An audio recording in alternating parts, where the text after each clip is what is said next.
हम लोग श्रीमद् भागवतम के प्रथम स्कंद के 12वें अध्याय के 22 और 23 श्लोक को देखेंगे। इसमें हम लोग युधिष्ठिर महाराज ने पूछा था परीक्षित महाराज कैसे होंगे, तो उनके गुणों का वर्णन ब्राह्मण लोग कर रहे हैं। मृगेंद्र इव विक्रांतो निषेव्यो हिमवानिव तितिक्षुर्वसुधेवासौ सहिष्णु पितराविव मृगेंद्र इव विक्रांतो निषेव्यो हिमवानिव तितिक्षुर्वसुधेवासौ सहिष्णु पितराविव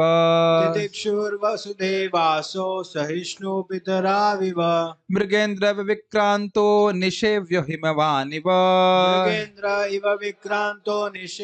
हिमवानिव तितिक्षुर्वसुधेवासौ सहिष्णु पितराविव। मैं पूछा नहीं, जूम पे आवाज ठीक है सब? ठीक है, ओके। एक बार आप बोलिए। मृगेंद्र इव विक्रांतो निषेव्यो हिमवानिव तितिक्षुर्वसुधेवासौ सहिष्णु पितराविव। बहुत इजी श्लोक है, गुण आसान नहीं लेकिन श्लोक आसान है। यह बालक सिंह के समान बलशाली तथा हिमालय की भांति आश्रय प्रदान करने वाला होगा। यह पृथ्वी के समान क्षमावान तथा अपने माता पिता के समान सहिष्णु होगा। तो इसको देखिए, मृगेंद्र का अर्थ आप सब जानते ही होंगे। एक आपने शायद सुना होगा, कहावत क्या है वो, परिश्रमेण सिद्ध्यन्ति, वहां नहीं मृगेंद्र, वहां पर शब्द नहीं, सिंह ना ही सुप्त से सिंगस से लिखा है, यानी हम मृगेंद्र का अर्थ सिंह होता है। तो मृगेंद्र इव विक्रांत, इव शब्द समानता के अर्थ में होता है। अब देखने में वो शेर जैसे नहीं लगते थे। इव का मतलब होता है केवल गुण की दृष्टि से। एक अंश में मृगेंद्र इव विक्रांत, बहुत वह शूरवीर थे, शक्तिशाली थे। जैसे प्रभुपाद जिसको बताते हैं कि जैसे शेर, बड़ा स्पष्ट समझ आएगा, शेर किसी को पकड़ ले तो छोड़ पहली बात तो शेर पकड़ने में समर्थ होता है। उसका शिकार कितना भी तेजी से भागता है, शेर पीछे से दौड़ करके उसको पकड़ लेता है, और पकड़ लेता है तो वो छुड़ा नहीं पाता उसको। तो इस दृष्टि से जो भी उनके प्रतिद्वंदी कुछ रहे भी हों, तो उनको आगे कुछ खराब व्यक्ति है, उनको पकड़ने में समर्थ थे। ये नहीं है कि अब आतंकवादी परेशान कर रहे हैं, उनको ढूंढ ही रहे हैं, रिसर्च चल रही है उस पर और वो कुछ कर नहीं पा रही। बहुत बड़ी बात है। अब आजकल के देख लीजिए कितने साल से चल रहा है, सन 80 से ऑलमोस्ट, आई डोंट नो, आतंकवाद जो चल रहा है पाकिस्तान का, मुझे पता नहीं कब से चल, 72 से चल रहा है, बताइए। और केवल यही नहीं, कहीं कहीं पे देखिए बड़े बड़े जो तथाकथित बड़ी आर्मी, शक्तिशाली आर्मी कही जाती, वह भी तो नहीं नष्ट कर पा रहे इन लोगों को। तो ऐसा नहीं था, ऐसे नहीं थे, सॉरी क्षमा कीजिएगा, था नहीं थे। कोई व्यक्ति गड़बड़ नहीं कर सकता था, जो करता उसको पकड़ के बस दंड देने में समर्थ थे। बहुत बड़ी बात है। निषेव्य हिमवान, हिमवान अर्थात हिमालय। अब हिमालय की तरह शरण ग्रहण करने योग्य, निषेव्य का अर्थ लिया गया है कि शरण ग्रहण करने योग्य। अब यह क्या अर्थ हुआ?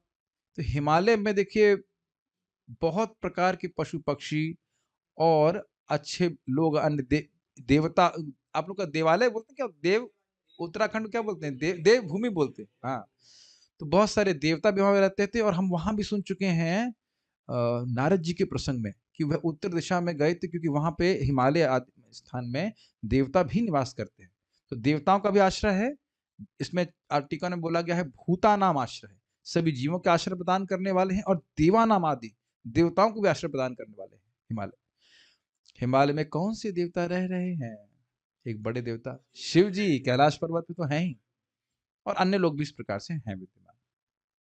इसलिए तो यानी कहने का अर्थ है कि जो लोग खराब हैं उनके पीछे, उनके लिए कैसे हैं ये? शेर के जैसे। शेर को देख के ही भय लगता है, और शेर पकड़ लेगा और छोड़ेगा नहीं गलत लोगों के लिए। और जो अच्छे लोग हैं उनके लिए शरण है, इस प्रकार से। अच्छा, मानो कोई गलत व्यक्ति हो और इनकी शरण में आए, किसी ने अपराध किया और शरण में आए, तो कैसे होंगे? तो कह रहे तितिक्षुर वसुधेवासौ। असौ, असौ का अर्थ होता है ये। जैसे आपने ऐशा सुना था, वैसे असौ। असौ मतलब ये। असौ दिख रहा है आपको तीसरी लाइन में? तितिक्षुर वसुधेव वसुधा इव असौ। तो वसुधा का अर्थ होता है पृथ्वी। पृथ्वी के समान ये सहिष्णु होगा। अब पृथ्वी के समान प्रभुपाद उदाहरण दे रहे हैं कि कई बार लोग बम फोड़ रहे हैं, फिर भी पृथ्वी सहन कर रही है। और अन्यथा एग्जाम्पल देता है, भाई सब लोग मल मूत्र तो पृथ्वी पे ही त्याग रहे हैं, आकाश में तो नहीं त्याग रहे हैं। स्वाभाविक सी बात है। अब किसी पे कोई मल मूत्र त्यागी तो अब उसको सहन कर ले, तो ये कोई तो बहुत अत्यधिक सहिष्णुता मानी जाएगी कि नहीं? स्वाभाविक सी बात है। ये उदाहरण 11वें स्कंद में आया है। इतना सहिष्णु होना चाहिए। अब कोई आपका से थूक दे और आप कुछ ना कहें तो बताइए, पर पृथ्वी कुछ कह रही तो आप कहेंगे अब थूकेंगे, कहाँ थूकेंगे, हवा में तो थूकेंगे नहीं। लेकिन एक बात है ना, कितना गंदी गंदी वस्तु पृथ्वी पे त्याग रहा है व्यक्ति। और केवल इंसान ही नहीं त्याग रहा, सारे जीव तो उसी वहीं पे त्याग रहे हैं, फिर भी पृथ्वी कुछ नहीं कहती, सबका पालन कर रही है। और वैसे तो बात ये कि और व्यक्ति कर भी क्या सकता है, लेकिन पॉइंट ये किया है तो गलत है ना। यहाँ तक कि मैं भी नहीं करता हूँ, लेकिन ये कल्चर है एक्चुअली कि जब व्यक्ति सुबह उठे तो उसको पृथ्वी को हाथ से स्पर्श करके फिर आगे बढ़ना चाहिए। मुझे आप बोल रहा हूँ तो याद आ रहा है, कितनी बातें तो हम ध्यान ही नहीं देते, ये पता है ना आपको बात। सब कल्चर में रहता था, अब तो सब नष्ट हो गया, मुझे खुद ही याद ही नहीं रहता।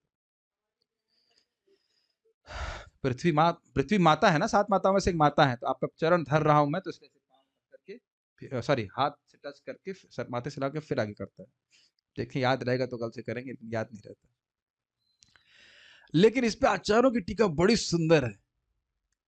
कह रहे हैं कि जब बोल दिया कि माता पृथ्वी की तरह सहिष्णु है, तो फिर यह क्यों कह रहे हैं कि सहिष्णु पितरा तितिक्षु मतलब सहन करना, और सहना सहिष्णु मतलब सहन करना। कुछ अलग से नहीं लग रहा आपको? जब कह दिया कि पृथ्वी की तरह तितिक्षु है, टॉलरेंट है, तो फिर यह क्यों कह रहे हैं कि माता पिता की तरह सहिष्णु है? तो कह रहे हैं कि देखिए, पृथ्वी बुरे शब्दों को नोटिस नहीं करती। बहुत सुंदर अर्थ दिया है। पृथ्वी माता कोई बुरे शब्द, किसी को बाण क्या कहते हैं इसको, बाण रूपी बाण बाण सॉरी खराब शब्द रूपी बाण, ये पृथ्वी को प्रभावित नहीं करते। तो लेकिन माता पिता को अगर बच्चा खराब शब्द भी बोले तो वो सहन कर लेते हैं। तो कहने का आशय ये है कि एक तो पृथ्वी की तरह सहिष्णु है, और दूसरा कि मानो किसी ने खराब शब्द भी बोले, उसको भी सहन करने वाले हैं। अब आप आगे सुनने वाले हैं, श्रृंगी ऋषि ने खराब शब्द बोले थे कि नहीं?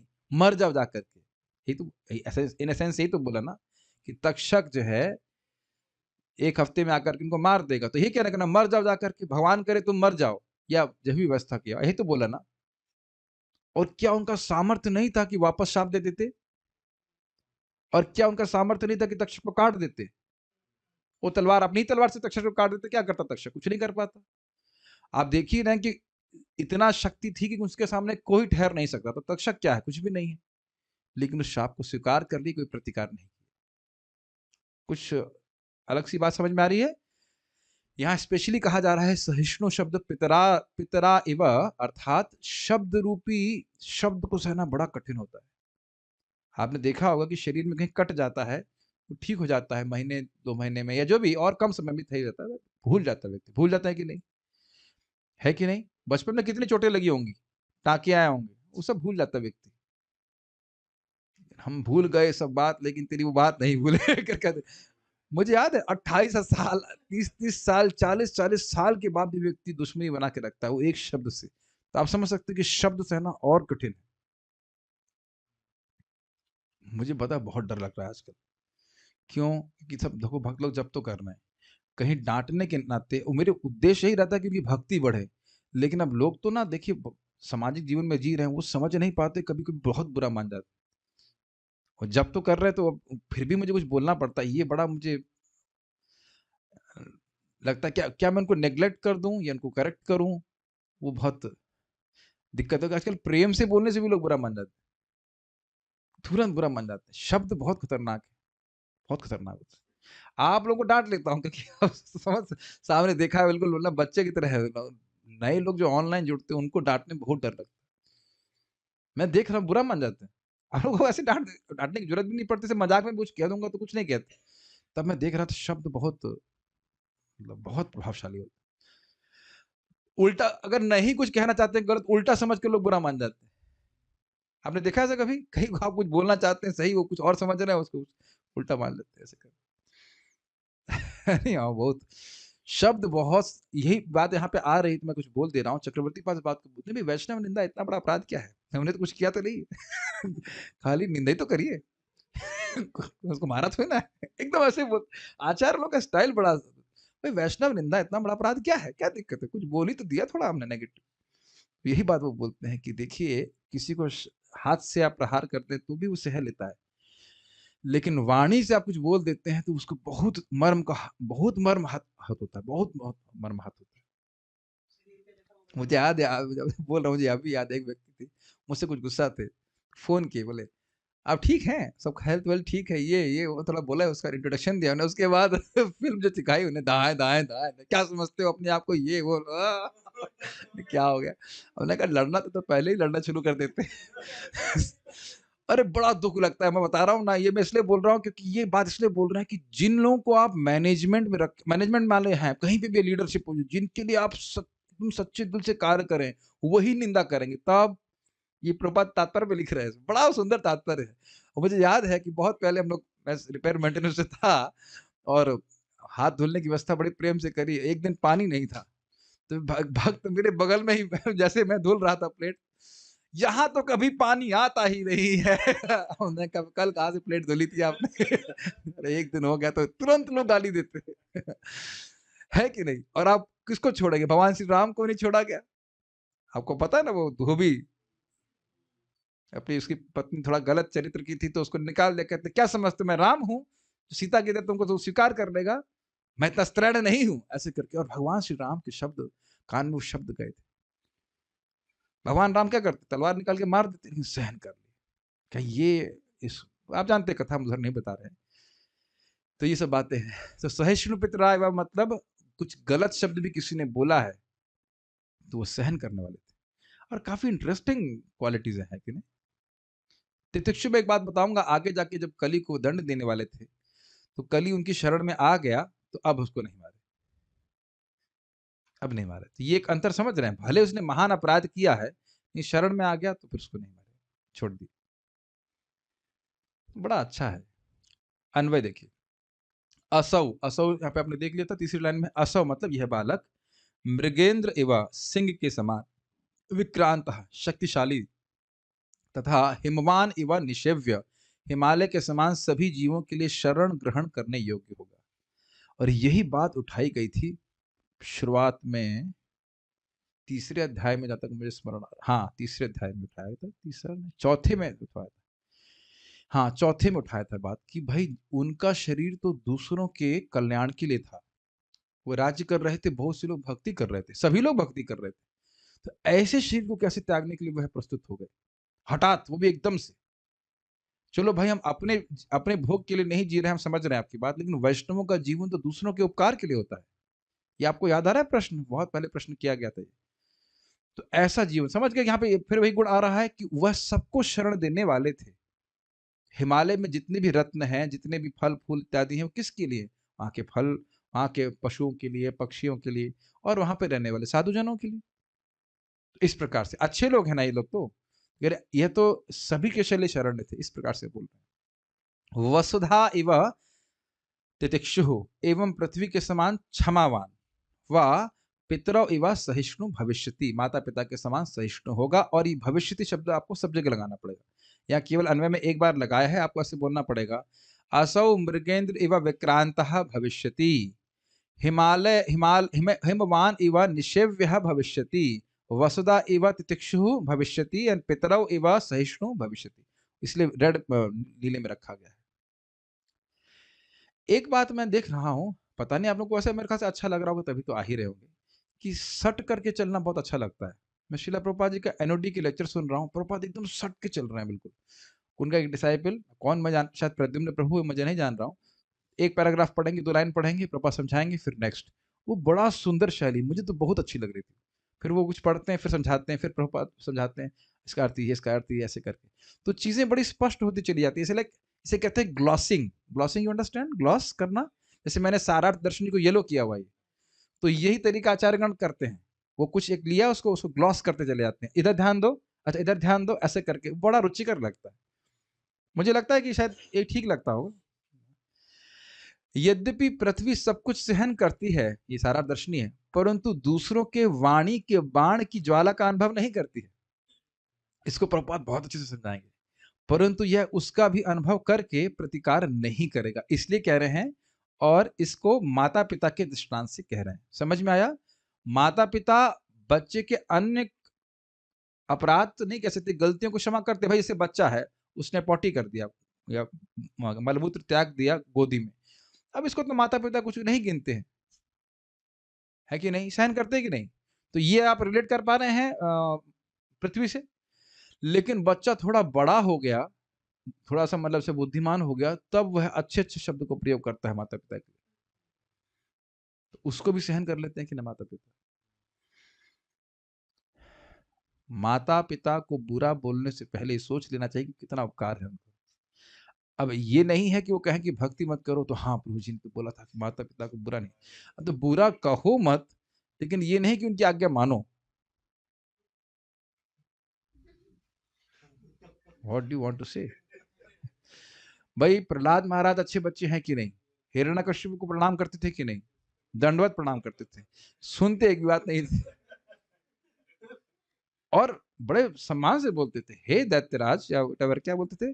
असुर वर्य देही नाम, असुरों में सर्वश्रेष्ठ। ओ, आप लोगों को भले अच्छा लगे मैं कहूँ कि ओ बेस्ट अमंग द डीमंस, तो वो बहुत बुरा लगे, क्या बात कर रहे हैं आप? लेकिन उनको बहुत खुश होता था, वाह वाह वाह, असुर में सर्वश्रेष्ठ, ऐसे करके। तो ये सब बातें हैं। ये बात समझ में, माता पिता से खराब बर्ताव नहीं करना चाहिए, ठीक है। अब उनको नहीं समझ में आ रहा है कि हम भक्ति कर रहे हैं तो क्या कर सकते हैं, लेकिन खराब नहीं बर्ताव करना चाहिए। लेकिन अब क्या, कभी कभी आर्गुमेंट हो ही जाता है, हम अपना एग्जाम्पल नहीं देना चाहते।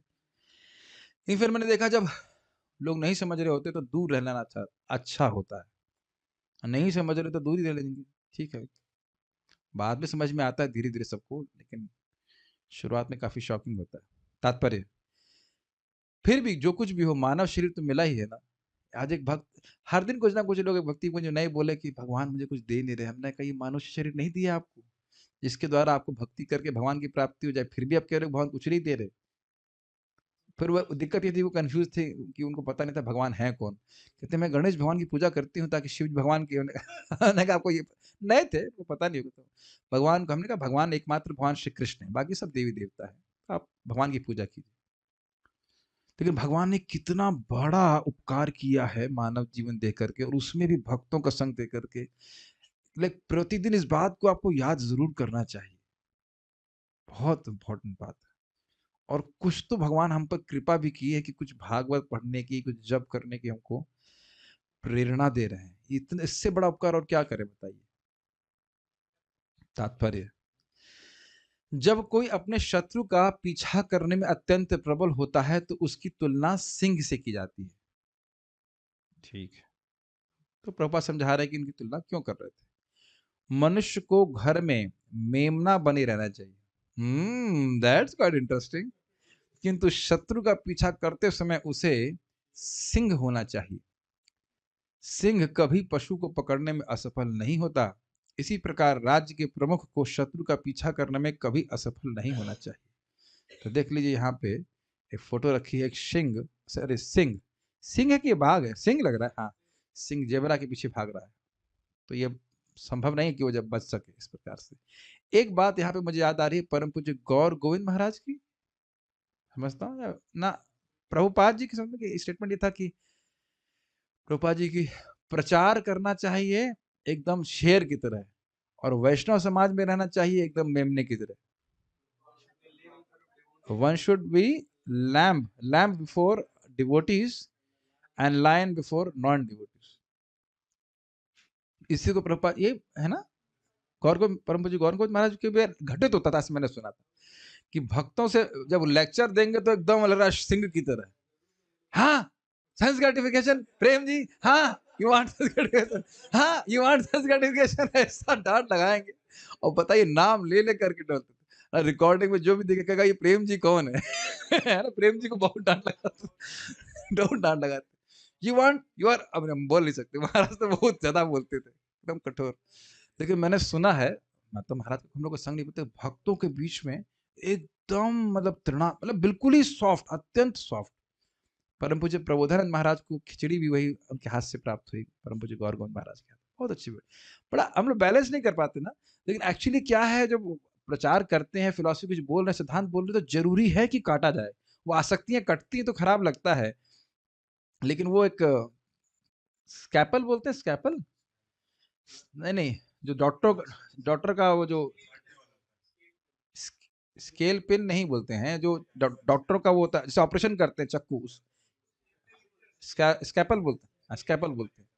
प्रीचिंग कर रहे हैं डॉक्टरों को तो कुछ समझ में आ रहा है मेरे को, वो ऐसा हो जाए तो वो कभी कभी कठोर लग सकता है सुनने वाले को, लेकिन उसके हित के लिए होता है। काफी इंटरेस्टिंग है।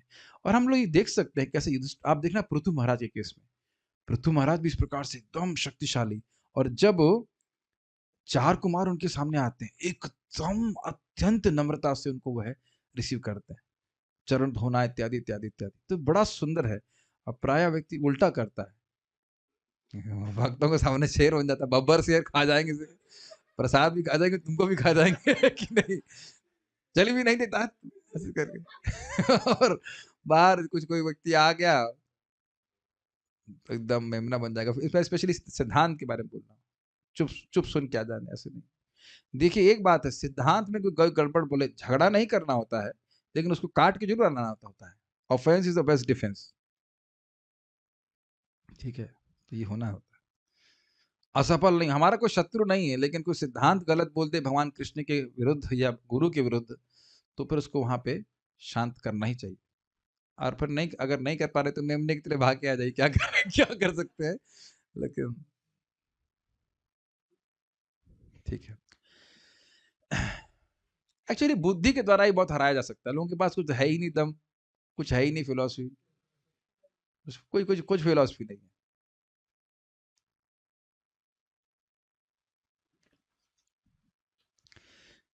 एक बार एक बात याद आ रही है, एक बार यूट्यूब पे कोई व्यक्ति कमेंट किए थे कुछ, सत्य जानने के बाद कुछ बोलना नहीं रहता है। हमने कहा अभी सत्य बोल रहे हैं, समझ आया, खाली इतनी बात से वो टूट टूट गया। आप सत्य बोल रहे हैं, सत्य जानने के बाद कुछ बोलना नहीं रहता। मैंने तो इतने प्रवचन कर रहे हैं, तो कह रहे हैं सत्य जानने के बाद कुछ बोलना नहीं रहता है। तो मैंने कहा आप सत्य बोल रहे हैं, फंस गया ना वो, इतनी बातें फंस गया ना, अपने फंस गया। आप अगर वाकई सत्य सत्य दृष्टा हैं तो आपको कुछ बोलना नहीं चाहिए, आप बोल क्यों रहे हैं? अगर आप बोल रहे हैं तो आप सत्य नहीं बोल रहे, है कि नहीं? तुम अपने गुरु स्वयं बनो। ये एक आनंद में व्यक्ति थे, उनका ये विवेक है। तुम किसी गुरु की क्या जरूरत है, तुम अपने गुरु स्वयं बनो। तो अगर आप उनकी बात मानते हैं तो आपको, आप उनके चेले बन गए कि नहीं? समझ में आया कि नहीं? नहीं समझ में आया? मैं कह रहा हूं अभिरूप प्रभु, आपको गुरु स्वीकार करने की कोई जरूरत नहीं है। हाँ, मैं शिव कृष्ण प्रभु की बात मानूंगा और गुरु नहीं स्वीकार करूंगा। मेरी बात माने ना, तो मैं गुरु हो गया कि नहीं? आप लोग भगवान बुद्ध को भगवान क्यों भगवान मानते हो, तो उनकी शिक्षा का पालन क्यों नहीं करते? तो बड़ा स्पष्ट है, भगवान क्यों मानते हैं, भागवत में लिखा है, नहीं तो भगवान नहीं मानते। और शिक्षा क्यों नहीं मानते, कि इसमें लिखा है कि प्रच्छन्नम बौद्धम उच्यते, सॉरी, उनको लिखा है कि वह मतलब ये नास्तिकवाद है, क्योंकि वेद को नहीं मानता। तो इस तरह से मैं एग्जाम्पल दे रहा हूँ, बहुत सारी बातें आपको लोग बोलेंगे और सोचेंगे कि बड़े वो क्या 30 मार खाए हैं, कोई उनके पास उत्तर नहीं। हम तो सुने हैं कि परम पूज्य राधे श्याम प्रभु ने पूरा बुक बनाना हुआ है, अगर ये प्रश्न है तो इसका ही उत्तर है। उसके बाहर कुछ है ही नहीं प्रश्न। अगर इन लोगों का ये प्रश्न है तो उनका ये उत्तर है। एक बार मैं उनसे साक्षात प्रश्न कर रहा था, इससे पहले कि प्रश्न पूरा होता, वो पहले खुद ही प्रश्न पूरा कर दिए। आई वाज सरप्राइज्ड, इतना उनका क्वेश्चन बैंक बना रखा है कि उसके बाहर कोई पूछ ही नहीं सकता। तो कम से कम सिद्धांत के रूप से व्यक्ति को बड़ा स्ट्रांग रहना चाहिए। और उन्हें सेट करके रखा है कि अगर तुमसे ये कोई प्रश्न करे तो उसका उत्तर ये देना, ये प्रश्न करे तो उसका उत्तर ये देना, ऐसे करके। तो प्रचार की दृष्टि से हम बोल रहे थे होना चाहिए, तलवार निकालने की जरूरत हम लोग को नहीं है। वो सब हमारा कार्य नहीं। हिमालय पर्वत अपनी समृद्धि के लिए विख्यात है, वहां रहने के लिए अनेक कंदराएं हैं, खाने के लिए उत्तम फलदार वृक्ष हैं, पानी पीने के लिए निर्मल झरने हैं और रोगों को ठीक करने की अनेक औषधियां तथा खनिज हैं। जो व्यक्ति भौतिक रूप से संपन्न ना हो, उसे चाहिए कि इन पर्वतों की शरण ले, तो उसे सारी वस्तुएं उपलब्ध हो जाएंगी। तो शरण की दृष्टि से हिमालय से उदाहरण दे रहे हैं, मतलब एक तरह से आप देख सकते हैं कि हर प्रकार की सुविधा प्रदान करने की क्षमता जैसे हिमालय में है, किस व्यक्ति को जिसके पास कोई आश्रय नहीं है, उस तरह से यह शरण लेते हैं। जो एकदम बेसहारा व्यक्ति है, उसको शरण देने में पूरी तरह से समर्थ है। कभी कभी कोई बेसहारा होता है तो क्या बोलते हैं, भाई हम रोटी दे पाएंगे लेकिन अब घर में नहीं, घर व्यवस्था तो नहीं कर पाएंगे, है कि नहीं? तब तो आप शरण नहीं हुए ना। हम में से कोई भी व्यक्ति शरण नहीं हुआ। अगर मान लो कृष्ण हॉल में जितने लोग प्रसाद पाने आते हैं वो सब आश्रम ज्वाइन करने लग जाए तो बहुत बड़ी कठिनाई हो जाएगी। भाई कहाँ रहेंगे, क्या करेंगे, दिक्कत हो जाएगी कि नहीं? शरण होना इतना आसान बात नहीं है। आप सोच रहे हैं कितने लोग होंगे, तो विचार कीजिएगा उसके ऊपर। तो ये बात बोल रहे हैं, ये इस बात पे भी कितनी विचारणीय बात हो गई। हम कितने लोगों के बारे में सोचते हैं पूरे दिन में कि उनका कैसे चलेगा, क्या होगा, और ये पूरी प्रजा के बारे में सोच रहे हैं। क्षमता देखिए आप, it's not an easy thing. मतलब इसीलिए तो उनका गुणों का वर्णन यहाँ पे भागवत में होता है। हम लोग सोच भी पा रहे हैं इसका? भारत के हर एक व्यक्ति के बारे में सोचिए तो भी कठिन हो जाएगा। पहले तो हम इंसानों की बात कर रहे हैं, केवल भारत के लोगों के बारे में सोचिए। भारत छोड़ दीजिए, वृंदावन में जितने लोग अभी हैं उनके बारे में सोचिए, दिल्ली में जितने लोग हैं उनके बारे में सोचिए, नहीं सोच पाएंगे। मानो आपको प्रधानमंत्री बना दीजिए तो भी नहीं सोच पाएंगे। किसी का क्या, तो किसी का शोषण होगा, किसी का कुछ लाभ होगा, ऐसे करके होता है। क्या नहीं देख रहे आप बताइए? सबको सुविधा प्राप्त हो हर प्रकार से, भौतिक और आध्यात्मिक, कितना कठिन कार्य है। और सबसे बड़ा कठिन कार्य क्या पता है आपको? हर व्यक्ति को उसके स्वभाव के अनुसार कार्य में नियोजित किया जाए, ये नेक्स्ट टू इम्पॉसिबल है। अभी बात यहाँ पे आ रही, मैं बोल रहा हूँ केवल खाने पीने की व्यवस्था हो जाए ये बात नहीं है, लोगों के लिए इंगेजमेंट भी चाहिए, है कि नहीं? और आप देख रहे हैं कि बात आ रही, तो मैं बोल रहा हूँ कि जो आजकल लोग सुसाइड और ये मोटिवेशनल टॉक्स की क्यों जरूरत पड़ती है? क्योंकि वो ऐसे कार्य में प्रवृत्त जबरदस्ती किए जा रहे हैं जो उनके स्वभाव के बिल्कुल विरुद्ध है। जो ब्राह्मण स्वभाव का उससे भी कह रहे नौकरी करो, जो वैश्य स्वभाव का उसको भी नौकरी करो, सबको नौकरी करो, क्योंकि नौकरी करना ही परम धर्म है। सबको शूद्र बना दिया जा रहा है। ये हल्की बात नहीं लीजिएगा, आप देख लीजिएगा अपने जीवन में। लोगों को इज वेरी डिफिकल्ट, उनके स्वभाव के अनुसार नियोजित करना ये बहुत मुश्किल कार्य है। आप नहीं समझ पा रहे हैं इस बात को? Very difficult. मैं जब आश्रम में भक्त आते हैं तब भी मैं माथा भिड़ाता रहता हूँ, भाई कैसे उस व्यक्ति को ऐसी सेवा दें जो उसके स्वभाव के अनुसार हो। ऐसे तो कोई भी सेवा कभी भी कोई भी व्यक्ति कर सकता है ना, कि कुछ सेवा ऐसी ऐसे हो जो उसको अच्छी लगती हो, तो जीवन भर भक्ति कर पाएगा। बहुत, जब आप कभी आप लीडरशिप पोजीशन लेंगे और वाकई if you are concern about that कि वो भक्त भक्ति ठीक से कर सके, बहुत बड़ा चैलेंज है। वर्णाश्रम को स्थापित करना बहुत मुश्किल बात है। एग्जाम्पल आपको मैं दूंगा, एक भक्त हैं, वो है ब्रह्मचारी, कहते मैं 12 घंटे काम कर सकता हूँ, 20 घंटे काम कर सकता हूँ खेत में, लेकिन अब वो शास्त्र मत पढ़वाओ हमसे। उन्होंने यहाँ पे जो आप देखेंगे तुलसी मंदिर, उसको अपने हाथ से बनाया। उतना उनको कार्य करने का बहुत शौक है। और सुदामा कहा कि मैंने एक दिन फावड़ा, हमारे मित्र सुदामा, एक दिन वो खेत में जाके फावड़ा चला के पूरा बॉडी दर्द करने लगा। और ब्राह्मण है, वो उसको शास्त्र पढ़ाने में रुचि है। It just comes, what ever is your स्वभाव कम्स ऑटोमेटिकली टू यू। समझ रहे, स्वाभाविक रूप से आता है। उसको भगवान की सेवा में नियोजित करते व्यक्ति कभी भक्ति नहीं छोड़ेगा, खुश रहेगा। ये हमारे सर तब बोले थे बहुत पहले, जब मैं आईआईटी में था, तब मुझे उतना समझ में नहीं आ रहा था, लेकिन अब समझ में आता है बहुत कठिन चीज है। तो इस प्रकार से भी शरण देना कि सब लोग अपने ठीक ठीक वर्णाश्रम में व्यवस्था में रहें और भगवान की प्रसन्नता के लिए कार्य करें, ये बहुत बड़ा चैलेंज है। ऐसे कर रहे थे। चलिए आगे पढ़ते हैं। जो व्यक्ति, हम पढ़ चुके हैं, भौतिकतावादी तथा आध्यात्मवादी दोनों ही समान रूप से हिमालय की शरण ग्रहण कर सकते हैं, तो बड़ा स्पष्ट है। तो यहाँ पे हिमालय की ही फोटो है, उम्मीद है कि किसी और पर्वत की नहीं होगी, हिमालय की लग रही है। वैसे मैं हिमालय को पहचानता नहीं हूँ, ठीक है। कैलाश पर्वत है ना, इतना स्टीप शायद कैलाश पर्वत है।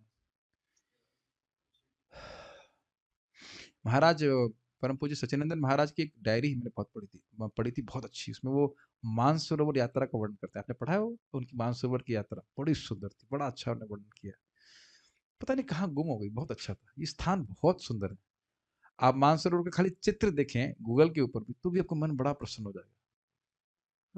अच्छा स्थान है। योगी लोग भी वहां पे रहा करते हैं।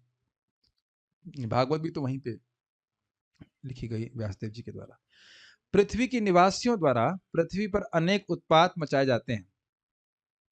आधुनिक युग में लोग पृथ्वी की सतह पर परमाणु अस्त्रों का विस्फोट करने लगे हैं, फिर भी पृथ्वी इन निवासियों के उत्पातों को सहती रहती है। और उसके बाद वो क्या है, ऑयल रिग कहते हैं, क्या कहते हैं उसको, है ना, ऑयल रिग। उसमें लोग खोद रहे हैं पृथ्वी को, तेल निकाल रहे हैं, क्या कर रहे हैं, खान रहे हैं। कभी कभी मैं सोचा करता हूं कि कितना अधिक उग्र कर्म किया जा रहा है, एज इफ इसके बिना हम जी ही नहीं सकेंगे, है कि नहीं। और कितना ज्यादा पृथ्वी के ऊपर ये अतिक्रमण हो रहा है, लेकिन पृथ्वी कुछ नहीं कह रही, सहन कर रही। महाराज मर बोलते हैं कि इतना लोग खान रहे हैं, ये खानो वो खानो, कभी किसी से पूछो, एक मिनट खाने से पहले ये बताइए ये रखा किसने है। आप खाना समझते हैं, माइनिंग कर रहे हैं, तेल निकाल रहे हैं, ये निकाल रहे हैं, पहले ये बताइए ये रखा किसने, फिर आपको अधिकार दिया जाएगा कर निकालो। What a striking statement, is it not. इतना खाना जा रहा है, कोई नहीं पूछ रहा है इसको यहाँ पे रखा कौन। देख रहे मास स्केल पे लोग कैसे बेवकूफ हैं। कोई व्यक्ति यहाँ पे मान लीजिए प्रसाद की एक प्लेट रखी होगी, तो लेने से पहले ही तो सोचेगा ना किसने रखी है, ये लेके चलता बनेगा बिल्कुल। कौन चलता बनेगा जरा बताइए, पशु। पशु नहीं सोच सकता कि यहाँ पे किसने रखी है। अब देखिए वो पशु फ्रूट्स के जो सामान रखा रहता है वहां बार बार मुंह मारेगा, बार बार डंडा पड़ेगा, लेकिन वो कभी प्रश्न नहीं कर सकता है कि ये है किसका। बहुत स्ट्राइकिंग बात। तो बिना पूछे लोग लिए जा रहे हैं, खान रहे हैं, लेकिन पृथ्वी कुछ नहीं बोल रही। तो इस प्रकार से माता पिता, यहाँ पे एक परमाणु बम के विस्फोट की बात, कितना आघात लगता होगा। और ध्यान देना होगा कि वो एक देवी हैं।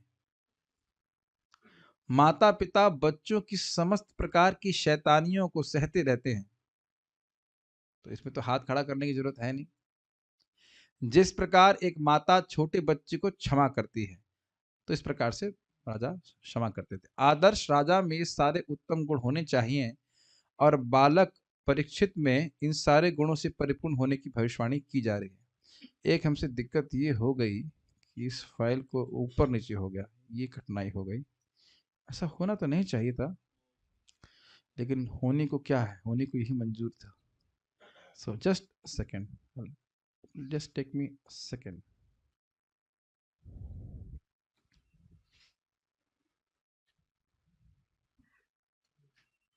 ओके, मेरे एंड पे तो हो गया, आप लोग के एंड में भी। हाँ ओके, नेक्स्ट फाइल देखिए, सॉरी नेक्स्ट श्लोक देखिए। पिताहम समः साम्ये पितामह समः साम्ये प्रसादे गिरिशोपमः प्रसादे गिरिशोपमः आश्रय सर्वभूतानां आश्रया सर्वभूतानां यथा देवो रमाश्रयः। यथा देवो रमाश्रयः। इसमें तो अन्वय की भी आवश्यकता नहीं होगी, बहुत आसान है। पितामह, पितामह मतलब दादाजी। तो उसके दो अर्थ हैं। पितामह का अर्थ होगा युधिष्ठिर महाराज, जो और या फिर ब्रह्मा जी। तो ब्रह्मा जी अर्थ लिए हैं श्रीधर स्वामी, और युधिष्ठिर महाराज अर्थ लिए हैं चक्रवर्ती पाद। नहीं, भीष्म पितामह नहीं बोल रहे हैं उसको सर, उसको प्रयोजन है। पितामह समः साम्ये, पितामह के समान ये साम्य में स्थित थे। समदृष्टि, यस, उनका किसी भी जीव के प्रति द्वेष नहीं था। जैसे ब्रह्मा जी सभी की व्यवस्था की है, असुरों को भी शरीर दिए हैं, मतलब वो जीव जो बहुत ही घोर संकल्प वाले हैं उनको भी शरीर दिए हैं, और ब्राह्मणों को भी शरीर तो दिया ही है। हर प्रकार की जैसी इच्छा जीव किया, उसके अनुसार उन सबको वह शरीर प्रदान किए। और उनमें से कुछ लोग उनकी भर्सना भी करते हैं, उसका उदाहरण प्रभुपाद जी देंगे। एक और युधिष्ठिर महाराज तो आप जानते ही हैं, उनका तो किसी से द्वेष था ही नहीं, वो तो सभी को प्रजा मतलब एक पिता की तरह वह राजक और प्रेम करते थे। उसके बाद कह रहे हैं प्रसादे गिरीशोपमः, गिरीश उपमः, अर्थात गिरीश का मतलब शिव जी, और प्रसाद मतलब कृपा करने में, प्रसन्न हो जाने में। तो प्रसन्न हो जाने में ये शिव जी के समान है। शिव जी बहुत जल्दी प्रसन्न हो जाते हैं। उस पर हम थोड़ी कथा सुनाएंगे, बड़ी वो कथा तो बारंबार सुने बड़ा आनंद आता है, उसको प्रभुपाद जी सुनाएंगे, उसको फिर कह रहे हैं आश्रय सर्वभूतानाम यथा देवो रमाश्रय। सर्वभूत मतलब सारे जीव, तो सभी जीवों का आश्रय उसी प्रकार, यथा उसी प्रकार होगा जैसे देव अर्थात भगवान नारायण जो रमा के आश्रय हैं, जो लक्ष्मीपति नारायण हैं, जैसे वह सभी जीवों के आश्रय हैं, उस प्रकार से यह भी आश्रय होगा। श्लोक समझ में आ गया? मैं इसका अन्वय नहीं पढ़ रहा हूं, बहुत इजी है। इजी है या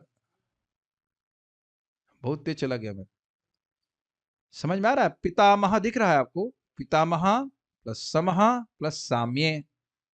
भाई मुझे विश्वास नहीं हो रहा समझ। आश्रय, उसके बाद साम्य में यह अब पितामह के समान होगा। पहली लाइन नहीं क्लियर हो रही है? पितामह प्लस समह प्लस साम्य। साम्य का मतलब होता है भेदभाव, ये मेरा शत्रु है, ये मेरा मित्र, ऐसी भावना नहीं। ब्रह्मा जी इस प्रकार की भावना नहीं रखते हैं। तो कह रहे हैं, तो श्रीधर स्वामी के अनुसार ब्रह्मा जी के समान ये शत्रु मित्र की भावना से दूर रहेगा। तो आप कहेंगे कली को डांटा क्यों उसने? देखिए, शत्रु मान के नहीं डांट रहा है। पिता जब किसी को, अपने बच्चे को चपत लगाते हैं तो शत्रु मान कर नहीं करते। ये थोड़ा सोचना पड़ेगा आपको। राजा भी शत्रु नहीं मान रहा है उसको, तो उनके अंडर में रह रहा है ना, कल की गड़बड़ काम कर रहा है इसलिए दंड दे रहा है। बाद में जब वो उनकी शरण में आएगा तो वो माफ भी कर देंगे। युधिष्ठिर महाराज को अजात शत्रु कहते थे। क्या अर्थ है? जिनका कोई शत्रु जन्म नहीं लिया। तब आप फिर कहेंगे नहीं, दुर्योधन तो बहुत शत्रुता किया उनसे। ये शत्रु नहीं मान रहे ना।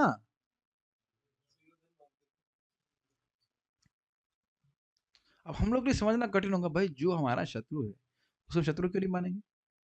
क्यों नहीं मानेंगे भाई? तो नेचुरल है, स्वाभाविक है, जो हमारा शत्रु हुआ हम भी उसके शत्रु। डिपेंड करता है कि हमारा चित्त की स्थिति क्या है। शत्रुता टिकनी तो चाहिए।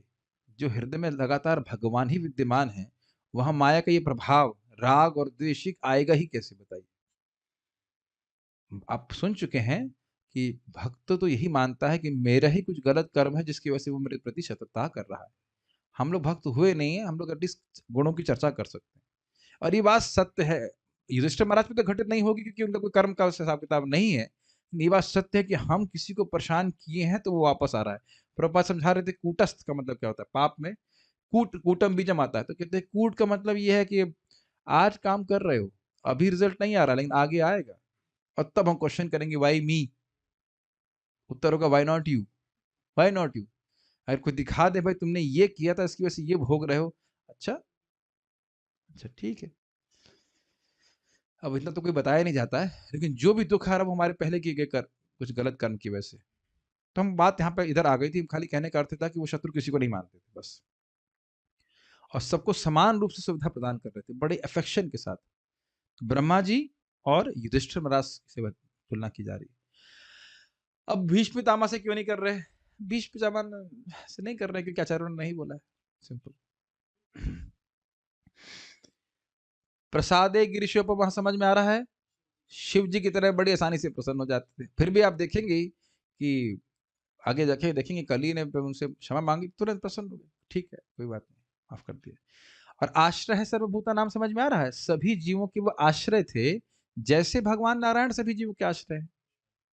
देव अर्थात भगवान नारायण, जो रमाश्रय, रमा अर्थात लक्ष्मी जी के जो आश्रय है, वो देव अर्थात भगवान नारायण जैसे सभी जीवों के आश्रय हैं, उस प्रकार से वे आश्रय। अभी ये बताइए, किसी व्यक्ति की तुलना गुणों में भगवान नारायण से किया जाए तो अब वो सोच लीजिए कितना महान व्यक्ति होगा। हमारी तो रेंज ही नहीं पहुंच पाएगी। यहां कभी कर सकते हैं ऐसा? कभी नहीं कर सकते।